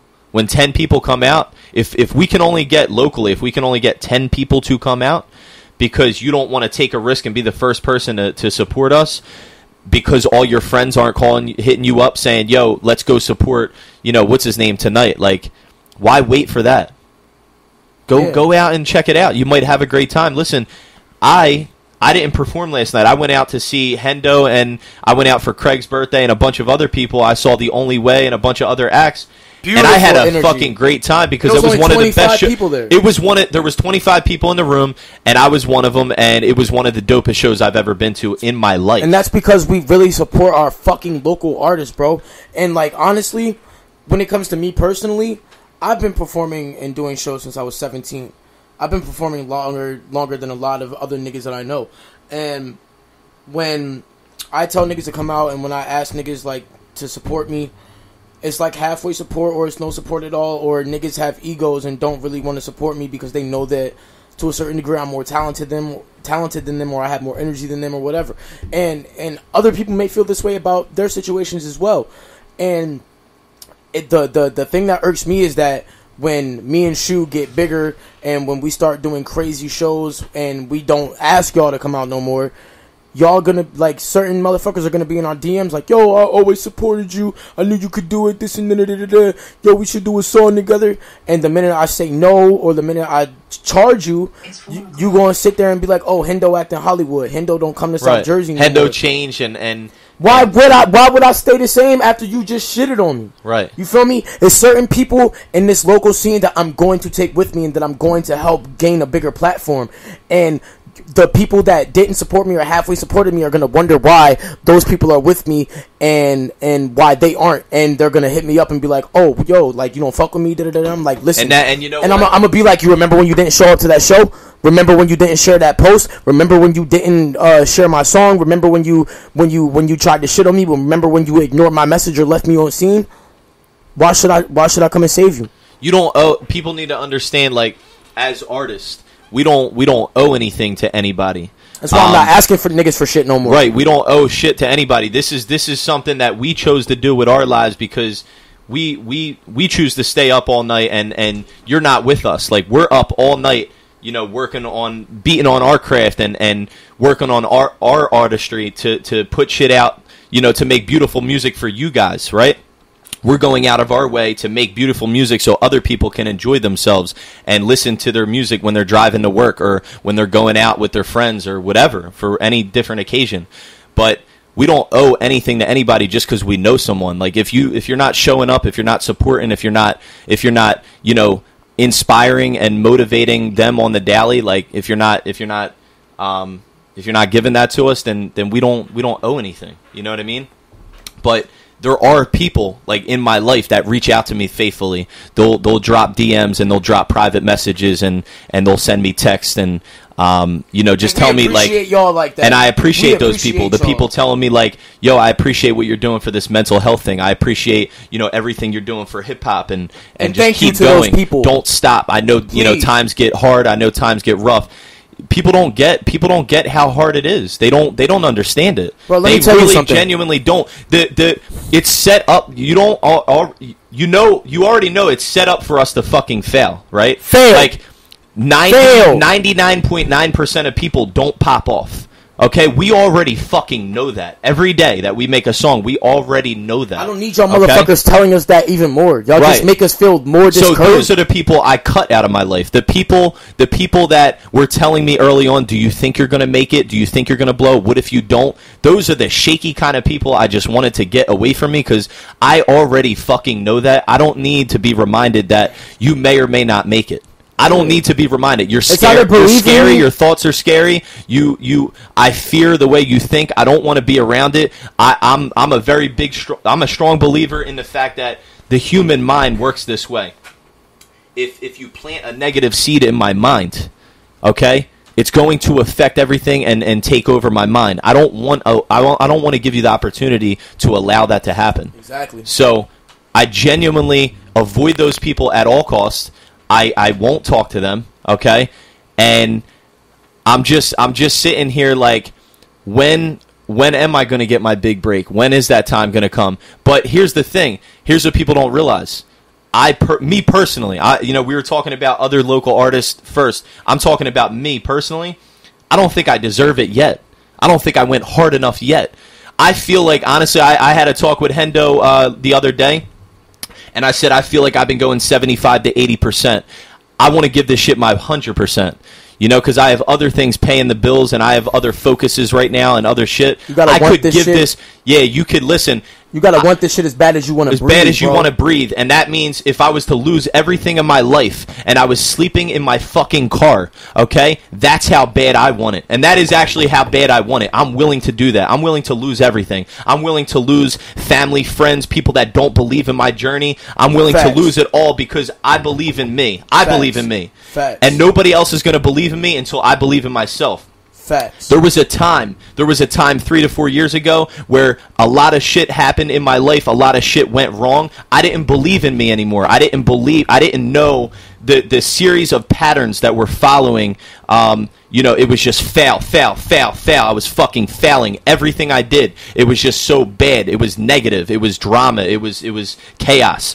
Okay. And my mindset started slipping, and I started thinking, you know what? I don't think I'm set up to win in life.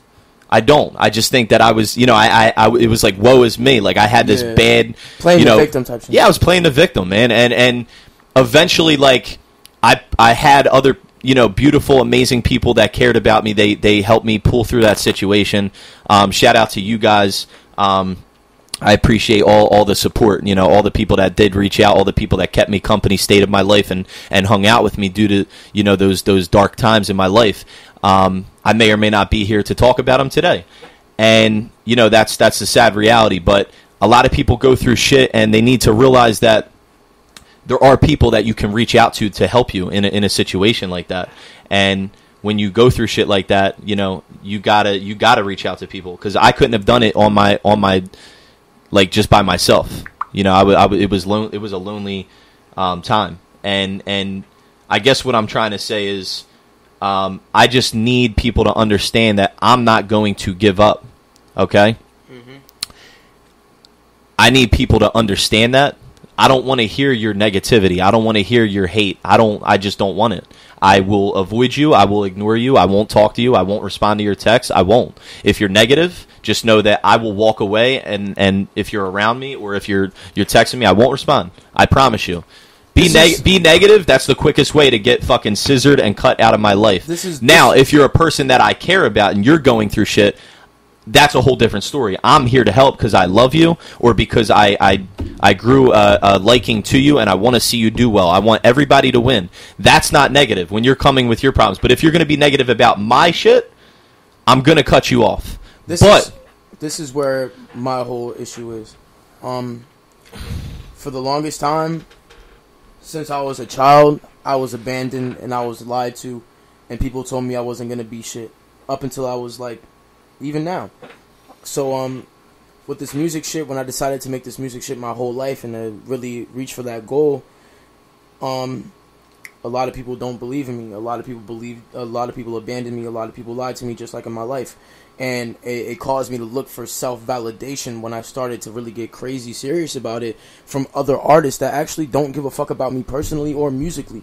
And it could be because I'm more talented than them. It could be because they don't want to fuck up their wave with supporting my wave. But whatever the reason was, it was always malicious. And it was always trying to trump over me. And it fucked up my need for validation from others.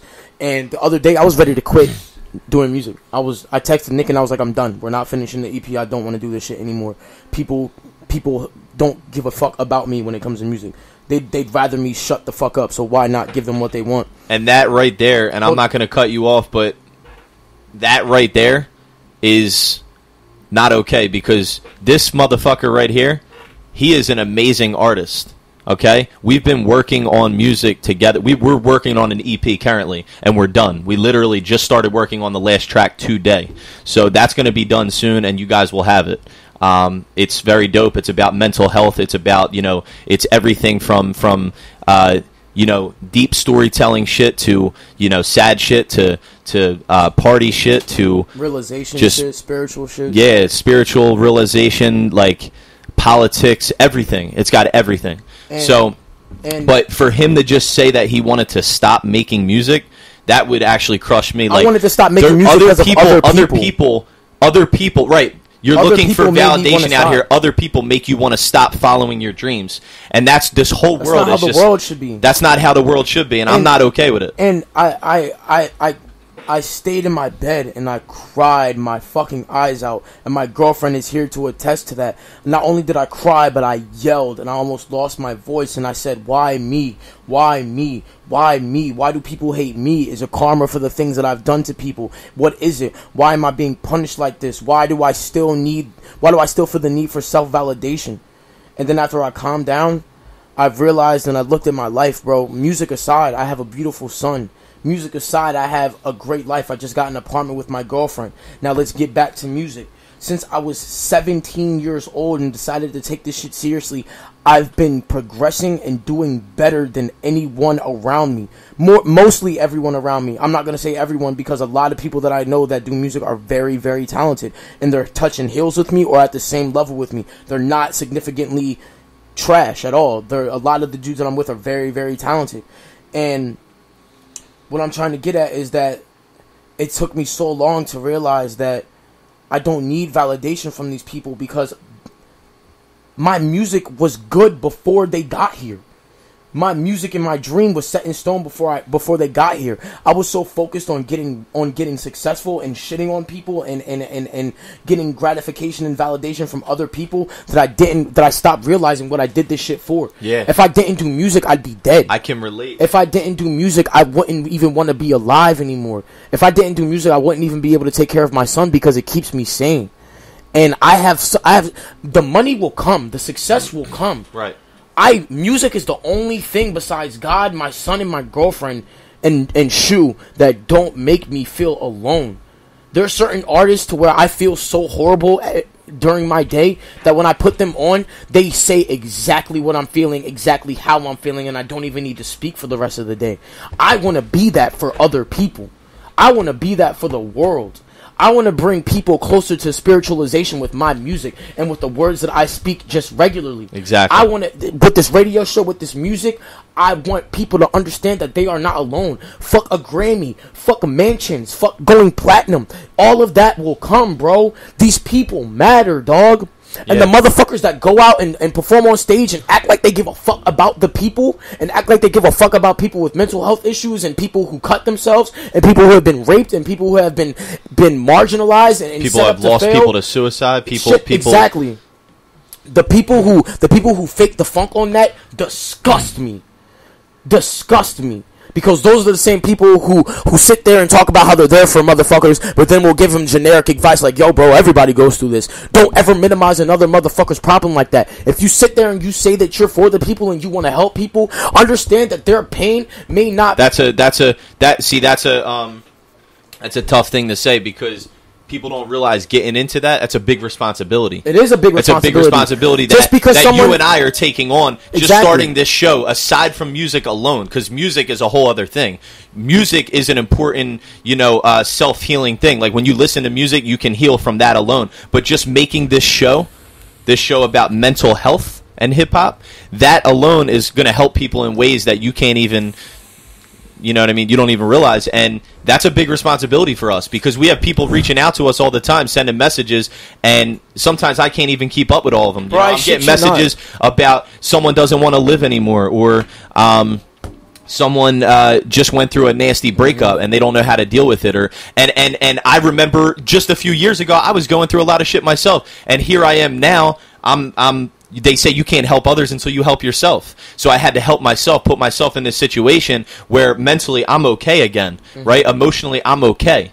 And now it's my time to reach back and help others, because I genuinely want to see people win and succeed, and I care about them, and I don't want to see people kill themselves. I don't want to see people give up on their passion and following their dreams and everything that they were put on earth to do. Because people deserve to reach their destiny, bro. I want to see them happy. I don't want to see people not happy. People deserve to reach that happiness. People deserve to feel happy. Enemy or not. The therapy that I get from making music, okay, I hope everybody feels that in life. I hope everybody finds something that they're happy doing, and they could get that same feeling that I have when I get in the booth and I make music, or when I'm up here talking right now, like we are live on our radio show about mental health and hip hop. Because we made this show to help people, because I would be ignorant to understand that as many crazy things as I went through in my life, I would be ignorant to understand that Most the definitely. people don't go Most through definitely. shit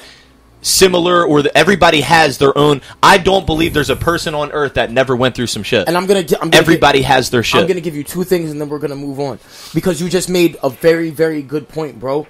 Everybody is going through something, bro. Everybody, no matter what the issue is, you need to be there for people if you say you are, because personally, bro, Hey, don't be a fake hip hop. Don't be a fake mental health advocate. listen, Don't act like you care about people's mental health, or act like you know a thing about mental health if you've never personally went through shit. And don't put other people down. You don't know what people are going through. since I was 11 years old, bro, before I even knew how biology worked and before I knew what emotions even really were to a cognitive level, I knew that I did not want to live anymore. I knew that I did not want to be alive anymore as an 11-year-old boy.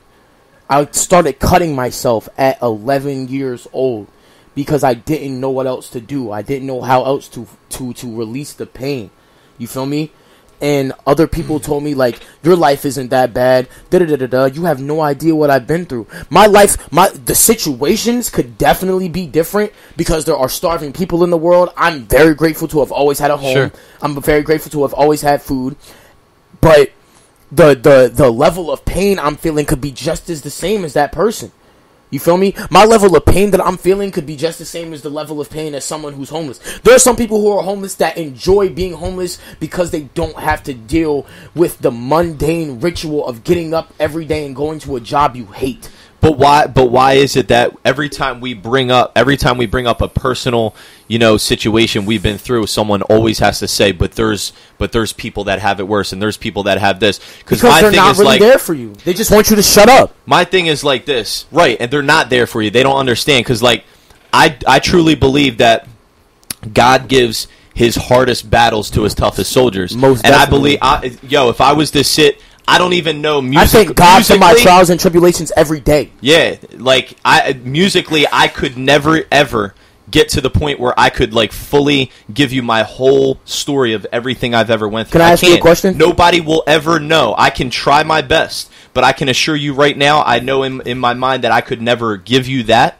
I could never walk you through. I could do my damn best, but I'm never gonna walk you through my life. And you're never going to see it how my mind saw it or my eyes saw it. So what I can tell you is, I can tell you the pain that I went through. I know a lot of other people that have told me, oh, your life isn't that bad. They would not still be alive. They would not be alive to this day had they went through the shit that I went through. And I'm not playing victim. I'm not trying to feel bad for myself. I'm not sitting here. I don't want any messages saying, are you okay? Because we found closure. I don't want that. Closure. I don't need anybody to feel bad for me. I don't give a fuck. But let me ask you this. It simply comes to this, though. I need people to understand there is shit I went through, and you would never be able to survive through it. Facts. I promise you. Facts. Those people would never be able to stand on their own, too, and sit here like I am right now and be here to tell this story. They would not. Let me tell you something that I know. It's as simple as that. I know that in my mind when they're saying, you could have had it rough, or you didn't have it that rough. That's all I think of. I think of, you would never be able to fucking be this man right here. Now let me tell you something, bro. If it wasn't for the pain that we went through, do you even think we would be as good as artists as we are right now? We would never be who we are. Exactly. I believe we were supposed to look. So I can break down the way the mind is. It's the strongest muscle in the body. And for anybody that knows anything about exercise, when you're building muscle, when you're lifting weights, when you lift a weight, you're tearing your muscle down. Right, you're tearing the muscle fiber to grow back stronger. It grows back more resilient and stronger. And your mind is the strongest muscle in the body. It's meant to be broken down. It's meant for you to go through things. It's meant for you to see crazy things and be exposed to things that you probably shouldn't see. It's meant to be broken so that it could grow back stronger. I believe that if we never went through the things that we were supposed to go through those things, as sad as it is. We were supposed to go through those things, because had we not, we wouldn't have been able. God has a plan for us. We're supposed to be up here on this show talking about mental health and helping other people that go through shit every day. had we not went through the shit that we went through, we would not be able to speak to those people. Facts. Okay, that would not be our lane. We wouldn't be able to speak on it. That's why, some people that think they're able to speak on some things, it's irrelevant, and they shouldn't be talking about it. And you need to educate yourself on things. And I'm gonna end. I've never been an addict. I've never used drugs. I've never done it, but I've been surrounded by addicts my whole life, and I know a lot of people that are struggling with, they're recovering addicts. It's and a they disease. struggle with that. And who am I to sit here and tell you what it is, because I've never been through it, so I don't know. Right? So it's like, I'll stay out. Thank you for admitting that. Thank you for admitting that, honestly. I'm respectively going to stay out of it because it's not my lane to talk about. I'm not a dumbass. I'm an educated person. I speak on things that I'm educated about, and then I don't speak on things I'm not educated about. Other people, and I can do the pros and cons thing, or I can do I believe in this but not that. I can play the middle card, but that only gets you so far, right? You got to come to. Do you agree with that, black and or white. do you agree? Exactly, it's black and white. Sometimes there is no gray area. So, do you agree with that, or do you agree with that? I choose to opt out. I'm opting out because that's not my lane to speak on. But what I can speak on is other mental illnesses and mental disorders, and I can speak on things that I've seen around me, other people go through around me. Is all I know. The pain that I've been through, losing people abandoning me, all that shit. Okay. So that's the kind of stuff I can speak on, and that's what I'm here to help people with. So I'm going to end this here, and we're going to get to our next topic. After hearing all the stuff that we just talked about, I pray that you don't want to get in the spitball. No, all right, not yet. I pray that everybody understands that. People want to hear this. They're messaging me. I pray that people understand that a lot of these local artists, like me and Shu, are really putting our heart and soul into this shit. A lot of us are really, really doing this with no plan B because we really believe in ourselves. And fuck a plan B. Fuck a plan B. Fuck a plan B. Unless you got someone pregnant. Fuck a fucking plan B. Do you hear me? Let me tell you something. If you're a local artist, if you're a painter, if you're even a fucking mathematician and you want to go to Harvard, don't let any fucking body tell you that you can't do it, bro. And I don't care if you suck at it now. If you suck so bad to the point where someone's like, yeah, this isn't you, let me tell you something. There's a thing called natural born talent, and then there's also another thing called, having skill. And I believe I had a talent. I don't believe I was naturally talented, just born to make music at first. I believe that I was very creative. And I believe that I could come up with crazy concepts, and I believe the shit that I went through allowed me to think differently than I was born an artist. I've always thought differently than the average person. I've always been an artist because I used to draw. I just always thought outside the box. You were born an artist, bro. I was born an artist, but I wasn't like a naturally talented like that kid last night, that 11-year-old kid singing. I wasn't just like he's like John Legend at 11 years old. That kid is gonna go places, bro. That shit, I wasn't out there like spitting, freestyling at 10 years old. That wasn't me. I beat on my fucking craft because people, I liked being the underdog. Mm-hmm. I'm going to tell you something about me that you should know, and a lot of people, they should understand. So Shu loves being the underdog. I love having my back up against the wall. I love when people tell me I can't do something. I enjoy it. I love when people tell me you should quit, you should give up. Just the other day, I've been preaching to people about dropping Dream for the longest time. I'm going to drop my album. I've been talking about it. Just playing with things, seeing, who's going to support, who's not, who's interested, who's not. I was working on this for so long, and it's sad because I had to take the time to really, work on my craft outside of everything that I already kind of, worked on and improved on myself. I felt like I needed to get myself to a certain point. I got to the point where I was, lyrically where I needed to be. My song structure and building an actual song, that improved, right? My flow. She was a monster. Everything. She was a fucking beast. I appreciate you, bro. And I worked on that. And what I needed to work on next was engineering. I don't want to rely on other people. I don't want to have to call an engineer and be waiting around on his time. Shu likes being on his own time.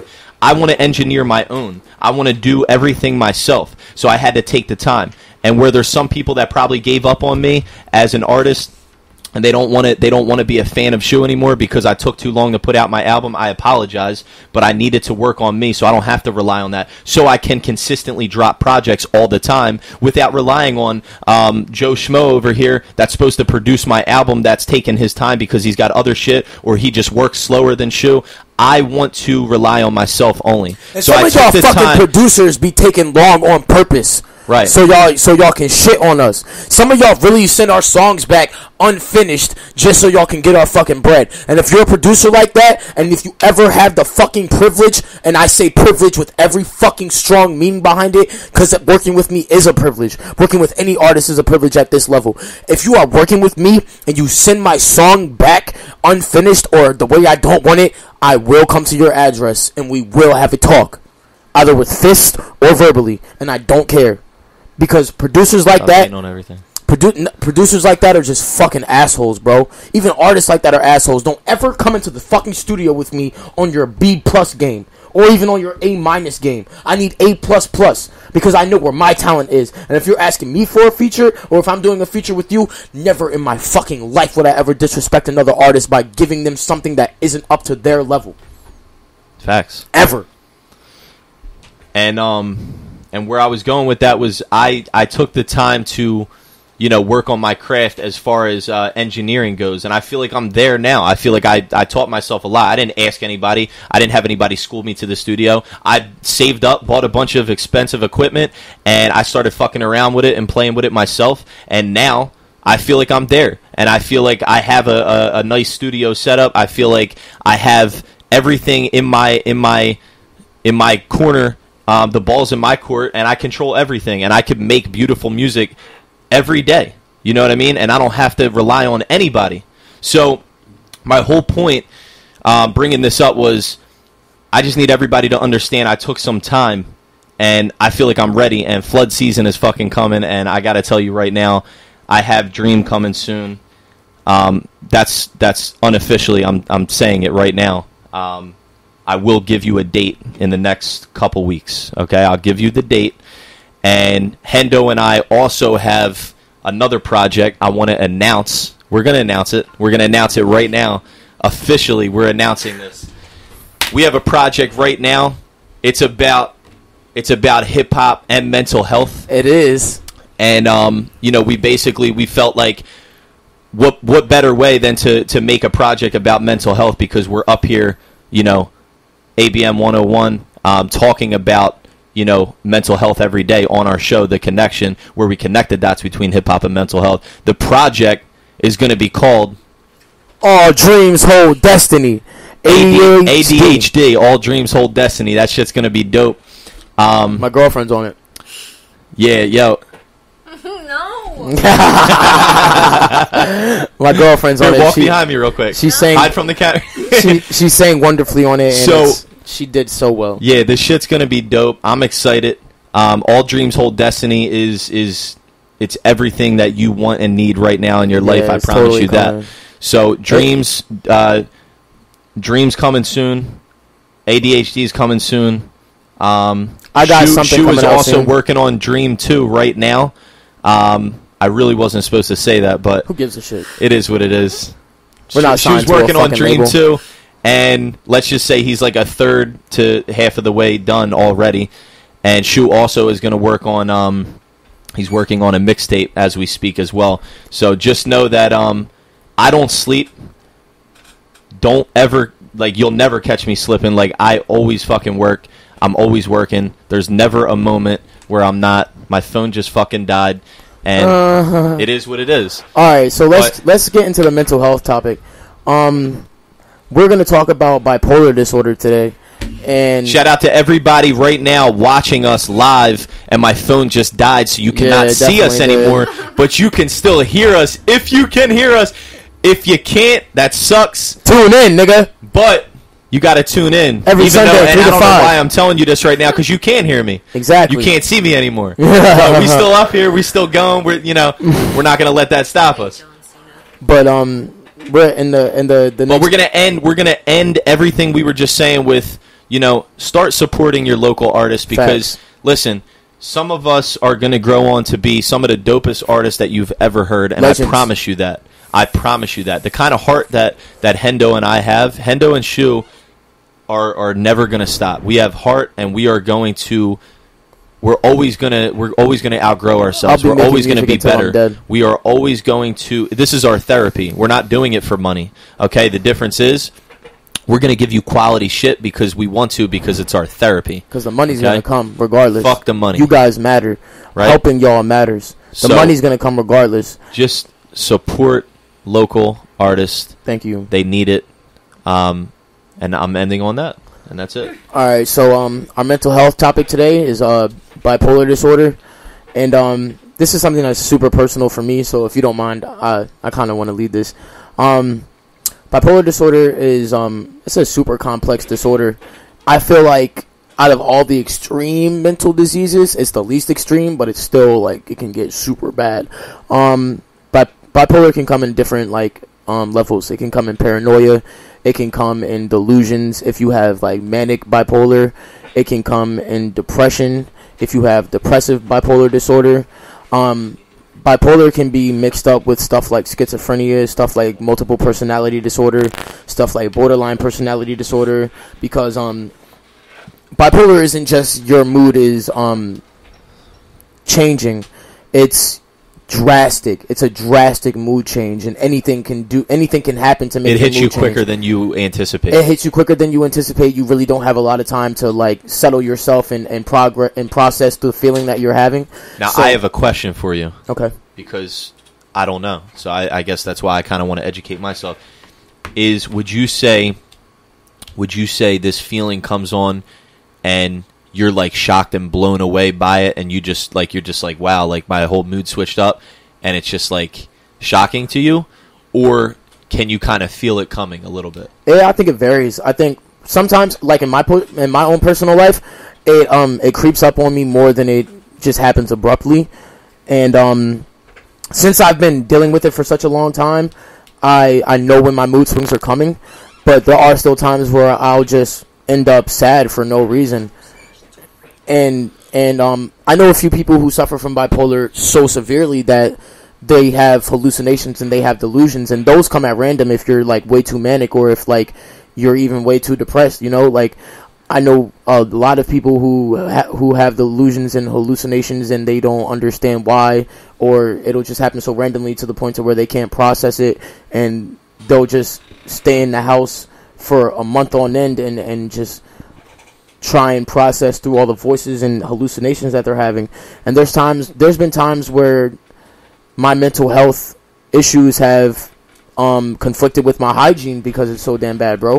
Fucking, there was a time in my life where I was like, I think like 17, 18 years old, where I was so sad all the time and so angry to the point to where I didn't even give a fuck about my hygiene. I stayed in the crib and didn't shower for 2 months on end, and walked around barefoot and didn't brush my teeth. I had a friend who did that. Because he was mentally ill. And I didn't take care of my hair. I didn't take care of anything. Still to this day, he doesn't know he's mentally ill. It's sad, bro. It's sad. It is. Because when I grew up being bipolar, I didn't know why I looked at everybody else's feelings, and I didn't understand why they didn't feel everything to the level that I did. I felt like I was normal and everyone else was tripping. But then I got diagnosed and I realized that, oh shit, I'm tripping. You feel me? Like I'm the one that's really fucking out of his mind. And bipolar can either be hereditary or it can be developed. And I firmly believe that my bipolar I was born with it. My mom's bipolar, and it from what I understand, it runs in the female gene. So does schizophrenia. And when I was diagnosed and started realizing all of my reactions and understanding my feelings more, I understood why bipolar made me feel the way that it did. Because at certain times, a penny could have fucking dropped and boom, bad mood, And I wanted so hard to understand why it was like that, and it's just a chemical imbalance, bro. Bipolar, as extreme as it can be, is literally just a glorified temper tantrum. And I'm not saying that to what's the word I'm looking for, to make it seem like it's subtle, because it's not. Right, you're not trying to I'm not devaluing it, whatsoever, because I'm not trying to make light of the situation, but there's been times where like I was so sad and I would have a very good day and then just sit in my room for hours, going at my wrist with a razor blade, knowing damn well that I had a good day. Because it got to the point to where my bipolar defined me. It became habitual to be upset because I didn't feel like I deserved any other thing, because I didn't feel any other thing but sadness. And still to this day, there will be times where I'm so happy and grateful and understand that I'm blessed to be alive and blessed to have the things that I have. But I'll still hear that voice in the back of my head that tells me, you don't deserve life. You deserve to die. You deserve to not, you don't deserve to reach your destiny. You need to go into the bathroom and sit in there for 4 hours and massacre your arms. Because that's all that I know. And it got to a point to where cutting myself due to my mood swings became regulation rather than release. Like, it almost became like, you know, like how a heroin addict... It was habit forming. Yeah. It's like how a heroin addict, if when they start withdrawing, they get sick. When I stopped cutting myself for weeks on end and tried to really like rehabilitate myself, I didn't understand anything. My routine was fucked up. I didn't know what the fuck was going on. And not until I cut myself, like relapsed into cutting myself, did things make sense again. It got to a point to where if I had a bad day, I couldn't even process my feelings until I massacred my arms for a few hours, and then I would come back to the problem and solve it. And to other people, that would seem very unhealthy and very, you know, dangerous. But in my head, it was like every coping skill that I got from a therapist would only last for a temporary lapse of time. Self-harm has been there for me more than my father. Self-harm has been there for me just as much as music has been there for me. Me and my razor blade are best friends. We have a connection that no one can take from me. And I didn't realize that was crazy unhealthy. Because I never cut myself to try and kill myself. That was never the shit I was off of. If I was going to kill myself, I'd do it peacefully and OD. But that's not even... That's not even peaceful. Sometimes that's not even peaceful. And, when it got to the point where I was like, I'm done cutting, I'm just going to find a different way to regulate myself, it was so fucking hard to regulate myself holistically and healthily because I didn't know anything else but self-harm. And when I started realizing that I could be happy and be bipolar, it made me almost feel like it was a slap in the face to my razor blade, and it was a slap in the face to my disorder, because my disorder told me for so long that the only thing that you need is this sadness, the only thing that you need is this hate to survive. And when I started getting happy and started realizing that I could find peace even through my bad days, it was like, it made me feel like I was turning on myself. It made me feel like I was turning on the person that I was, because the person that I was back then helped me survive. It helped me, you know, get to a comfortable place to a certain degree. But being happy and being bipolar is one of the weirdest things in the world, because you don't know whether if it's like you being dramatic or if it's you actually deserving to be happy. And it fucked me up for the longest time up until I became like 22 and realized that there's levels to being bipolar. Me being happy is a regular emotion that I deserve, but it comes when your bipolar takes hand of it and takes control of it. Happiness turns into manic. Happiness turns into feeling like you're invincible. Happiness turns into you feeling like you don't even have bipolar syndrome anymore. You start to forget about that you have that disorder, and then when you get to a severe low, you get reminded, and then you don't know how to process it again because you were so fucking high and manic for months on end. And then when you get to that low, you're like, oh fuck, now what do I do? Because I threw my razor blade away. I don't know what else to do. These coping skills aren't going to work this time because I don't know how to process it because it happened so swiftly. So I had to get to a point to where I needed to recognize my mood swings. I needed to recognize what triggered me. And when things didn't trigger me and I would still get in a bad mood, I had to recognize that was just my bipolar disorder talking to me. That was just my mental illness trying to take control again. And there are certain times even now to where, like I said, I still want to die, bro. And I don't say that for shock value, bro. There's certain times where I look at myself and when I look at life and I'm like, as much as I love my life, as much as I am blessed to be alive, dying would be the most peaceful, comforting thing for me, because I won't have to worry about another potential bad day again. I won't ever have to worry about being so low to the point to where I have to be hospitalized again. I won't have to worry about cutting myself again for a crutch or for regulation anymore. You feel me? And it got to the point to where I stopped relying on the regulation. Music is my regulation. And I've realized that music was more powerful than self-harm. Let's tell the people why that's not a good idea to think like that, because they can probably, some people I'm sure out there can probably relate. It's not a good idea because, what do you mean? What do you mean? What's not a good idea? To think giving up would okay. feel better. It's not a good idea to think that way, because as much as death may be comforting, as much as you may not have to deal with those issues again, life is so worth living. What are you losing? Let's talk about the pros and cons. You're losing family if you kill yourself. You're losing family. You're losing friends. You're losing the potential you could have to be a legend. All the joys and pleasures you're ever going to have. Exactly. No, what you need to understand is a lot of people, and you probably already know this, but a lot of people know that eventually, here's why the majority of people won't succeed. They can't endure that journey. You know, that they can't persevere through the tough times, because there's a lot of tough times that are going to come their way. They know if they keep going, they're eventually going to make it. Let's be honest. Like, everybody puts in their 10,000 hours at anything, they're going to be a professional. To be a great or be a professional at anything, you got to put your 10,000 hours in.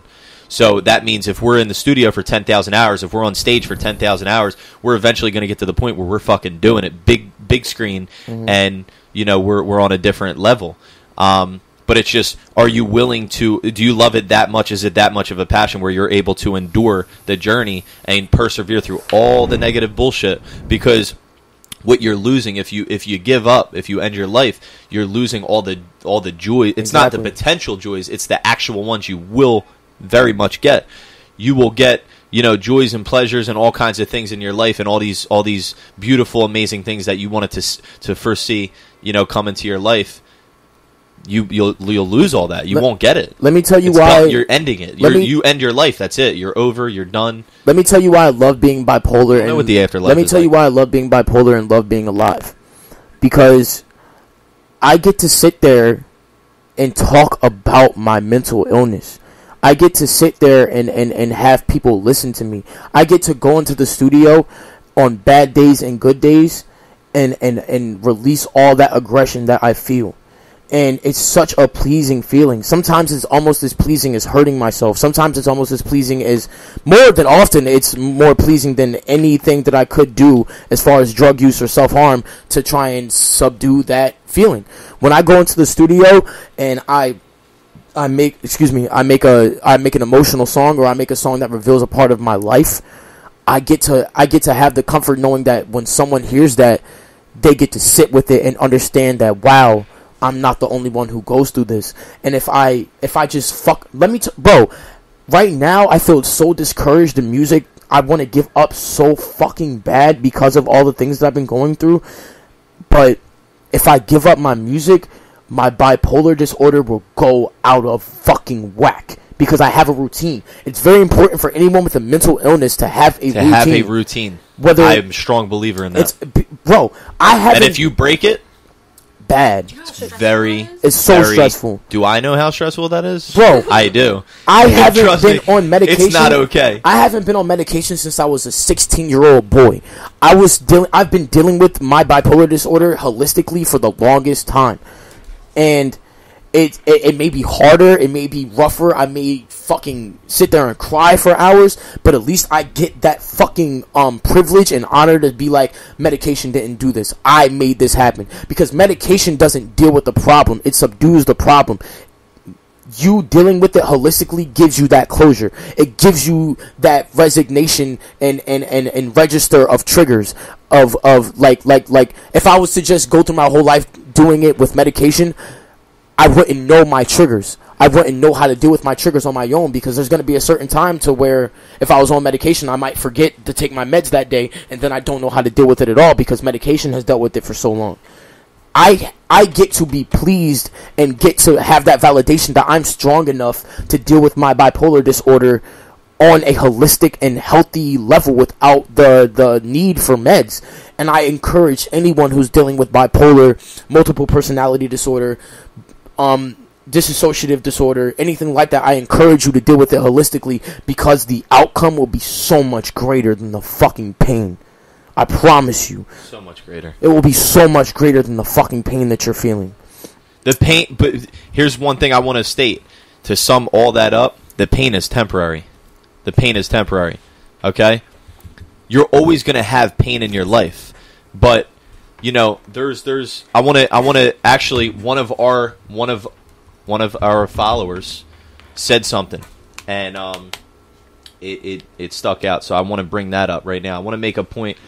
The pain is temporary, and the best way that I can actually word this right now is what she said, and I'm looking for it right now. I want to say word for word exactly what she said. All right, so this is amazing. While you're looking for that, I'm gonna say that fucking while you may be dealing with bipolar and while you may want to die, not only do you lose so much if you take your life, you take so much from the people who genuinely cared. And I know that there are people who deal with this shit and feel so alone and feel like people don't care.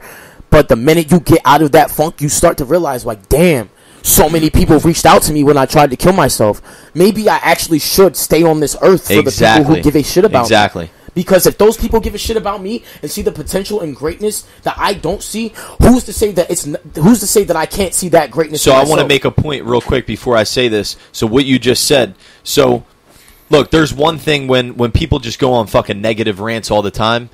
I tend to like try to avoid those people at all costs because I want to keep myself happy. I have my own battles that I have to face. Sometimes you can't be around toxic people. You can't do that. But here's what I want to say to the people, though. A lot of people don't understand when people are going on negative rants. They're looking for other people to validate that they are okay, or sometimes they need do that, bro. deserve life. Or sometimes you need that, right? Sometimes they need that. Mm-hmm. They need to hear other people, like you just said. You started second guessing everything that you were thinking. You were thinking like you wanted you wanted your life to end, mm-hmm. and then you basically said what you said. And then people reached out. I had a girl that I went to school with, and we were in a few classes together. We knew each other, from being in school. And she said some crazy shit like a month ago on Facebook, and I reached out to her and I started dropping messages like, "Yo, like, please, like, this is why you shouldn't do this." And she reached out and she's like, "Thank you so much." And that I now understand the average person is not going to reach out. They're not going to. They're basically going to ignore you. Yeah. And let me tell you why that to a certain extent, like, yes, you want to keep to yourself and stay away from negativity. But when someone is reaching out for help, that's a cry out for help. That's a cry out for help, and they're basically saying, "I need help."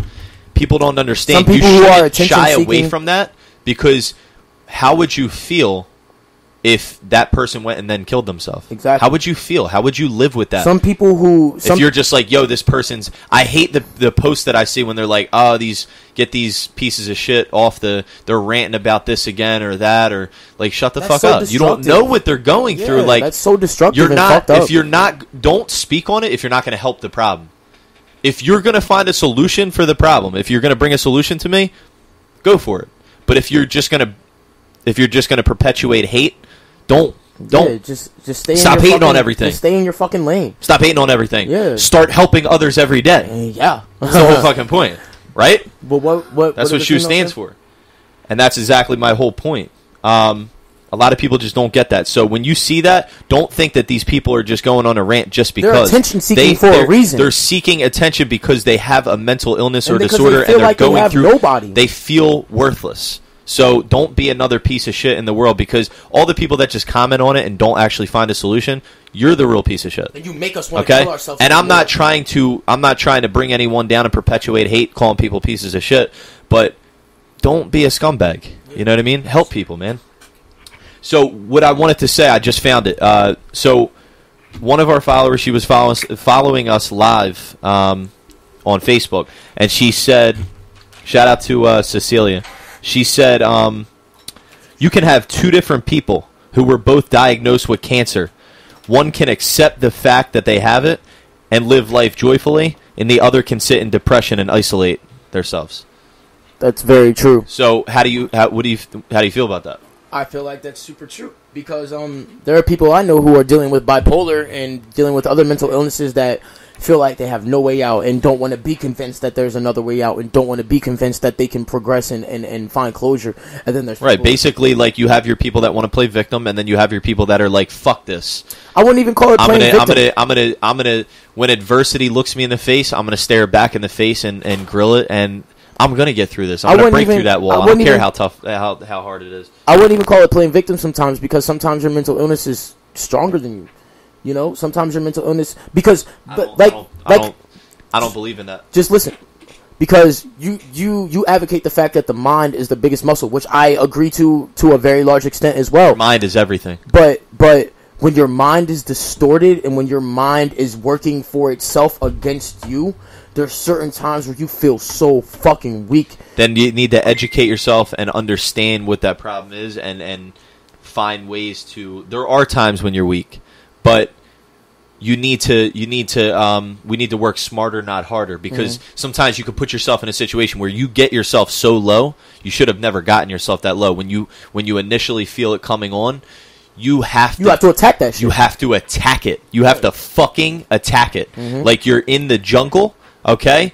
And you have one shot to attack this lion, otherwise you're dead. Your whole life's done. Yeah. That lion is going to eat the shit out of you. Him and his family are going to fucking devour your face and your body parts and rip your limbs apart, okay? You get one shot at stabbing that lion or shooting that lion or whatever you're going to do, you better take it. So, like, you got to attack when you got that problem. Like, sometimes if I'm feeling like, I feel a time coming on where I'm getting low, I'm going to tell you what I do. I attempt to start writing. If that doesn't do it for me, what I will then do is I will go in my kitchen, I will pop a couple scoops of pre-workout, and I'll start prepping for the gym. Because I know there's sometimes I've been so depressed I don't even want to go to the gym, and I'm like, I can't work out tonight. But let me tell you something, just forcing myself to do it, as uncomfortable as it is, sometimes you got to jump outside of your comfort zone. Yeah. If I stayed there's been times where I've stayed in my house and said, fuck the gym. And I regret those nights, because those nights were the worst nights I've ever had. Yeah, but let me tell you something, that when I force myself to go to the gym, and the way to the gym, I'm so miserable, and I'm like, I don't want to go, fuck this, like, this sucks. Like, I'm so depressed and miserable. You know what I mean? Anxious, all over the place. Thoughts going crazy. People that have ADHD, their thoughts are all over the place. Yeah. A million thoughts at once. Like, literally, like, all over the place. That's just got to be torture. You know what I mean? It's crazy. So, I'm on my way to the gym. As soon as I get in that gym, as soon as I start working out, within about 10 minutes, literally maybe 5 to 10 minutes, everything goes away. Bro. The pain goes away. It's literally like I did a drug, and it's just like, whew, when I was sucks everything out of me. Like, when I was in the 6th grade, bro, I would have such bad bipolar fits and not want anyone's help. I was so fucking stubborn, and it would make my day so much worse, because not only was I stubborn, but I was also an attention whore. I didn't want people to talk to me and help me, but when they didn't talk to me and help me and gave me what I wanted, I would look at them like, you're a piece of shit. You're not strong enough to deal with me. Right. You feel me? Because I wanted people to feel sorry for me. And my 6th grade teacher told me straight to my face as an 11-year-old boy, he was like, listen, your fits don't fucking scare me. You are not intimidating at all. I'm sorry that you're going through all of this, and I weep for you, but if you want my help, don't push me away. I know that you're 11 years old, and I know that you may not be able to understand all this and what you're going through right now, but if you want my help, stop trying to scare me away, because you don't scare me away. I'm just going to walk away from you, and you're going to be miserable. I'll be fine at the end of the day, but if you want my help, and if you want me to feel sorry for you, then open up to me and reach out to me. Because I will not keep taking and tolerating your interruptions in class. I will not keep tolerating you sitting in a corner and crying and trying to scare people away from you. You have to fight this. Get up and fight it, and let me help you. Facts. Shout out to Mr. Catelli, because that was my 6th grade teacher. Shout out to Mr. Catelli, because that's dope what he said. When I ran it's those people that you remember in your life still to this day because of what they said. Whether you didn't like to hear it, It pissed me off when I first heard it. You did not want to hear what he had to say then. Because he was right. But he was right. And ever since he said that to me, I applied it to my life, bro. As an 11-year-old, I tried so hard to apply it to my life. Do you believe people come into your life to teach you things sometimes? When I met him, when I met him, I didn't hear from him for years until I dropped out of high school. Before I dropped out of high school, and I was like, "Yo, Mr. Catelli, how are you?" He was like, "I'm doing really good." He didn't age a bit, bro. Life has been treating him so well, and he was like, "How have you been?" I was like, "I'm still fighting. I'm still trying to get through it, but I'm so much better now. I found a lot more peace and love for myself." And he was like, "Thank you," because I was so afraid that I would see you in an obituary one day. Do you believe that if you were to go back, if you were to have obviously there's no way to remember everyone you ever came in contact with or what, but if you had a list of people that you came in contact with since you were born up until this point, and you went through that whole list, and you were able to remember all those people, obviously up until you can remember, I don't know about when you were like 1 or 2, but when you can remember all these people, do you think you can give an analysis on like what you learned the most from those people, what you took from those people? Yeah, most what definitely. That person has taught you the most? Most Because I believe that's the way I don't forget people like that. That's a value. That's something that's instilled in my brain. When I meet people, I look at what value does this person have for me? What can I learn from them? Mm-hmm. You know, what can I pull from them? Like, and that's not selfish. That just means I'm trying to grow as a person. So if I can, like, if you come into my life and I can learn something from you, I'm gonna absorb it. It's important to feed off people's energy. You can feed off and learn, and even if you feel like that person you don't value that much, I've learned also from haters and from people that perpetuate hate into my life, and I've learned from other people that exit my life, and you don't understand why you are either losing those people or they're leaving you, you know, and you look back and you feel like, oh, it was a waste. It was never a waste. That person came into your life to teach you something. Exactly. Right?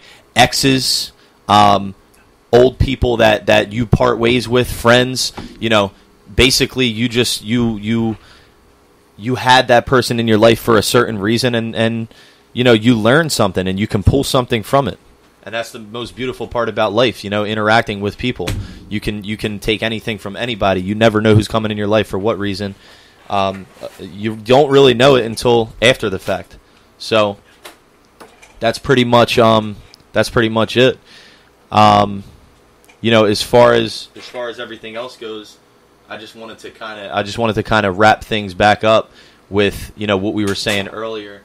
You know, just if you for whatever is going on in your life, there's people out there that are going through shit. Maybe worse. Maybe they went through a similar situation that you're going through. Maybe they've never went through anything you went through. It doesn't matter. We all need to stop perpetuating hate. We all need to, you know, spread love and understand that we can all win together, and you can accomplish a lot more, you know, partnering up and teaming with people. You know what I mean? It's not the way life is. It's unfortunate that people, you know, can't acquire this kind of mindset for the majority of the people out there. It's unfortunate that there is always going to be hate. I truly believe that there is always going to be hate. It's never just going to disappear. So that is why, you know, that's why my whole movement is against it. It's anti-hate because, you know, I feel like it's important to remind people on the daily that it's something that is very much with us and is never going anywhere, and we need to, you know, continue to, you know, basically educate people's minds and help them understand that when they do that, they're not going to win and they're hurting themselves. And, you know, I don't care, you know, I'll let the 99.9% of people, you know, fail as long as it has nothing to do with me. I'm going to help anybody I can. Anybody that reaches out to me, I don't perpetuate hate. I help everyone that I can. Everyone that if I can, you know, help better someone's life and I have that within my power, then I will do that. That's a great responsibility that I actually enjoy taking on. You know, I don't mind helping people. But when they bring negativity into my life and they purposely try to pull me down, I will definitely not be interacting with those people much longer. You will get cut. That's it, you know. And, you know, for the people out there hating on other people, you know, you need to find happiness. You need to go find what makes you joyous in life, and you need to stop, you know, trying to pull other people down because of your insecurities that you face. That's a bitch move. That's a cop out, and, you know, it's basically you just being weak. You know, so you need to strengthen up and figure that shit out, and you got to fight your battle before you start pulling other people down. Because misery loves company. As soon as you start pulling other people down, you know, they're going to be down, and then they're going to pull someone else down, and you're basically going against the whole fucking meaning of life. The whole meaning of life is to come and to, you know, to meet people and learn and love and, you know, all that shit, right? So I'm not going to get too fucking sentimental because this is a show about hip hop, and we're on some hardcore hip hop shit over here, but I believe that that needed to be said. So for everybody listening right now, everybody tuned in, thank you. I appreciate all you guys. You guys are exactly the reason we do this every week. If you missed the episode, or if you ever miss any episode, you can always go back and, you know, check out any episodes on abm101.com under the live radio section. Look for The Connection, where we connect the dots between hip hop and mental health.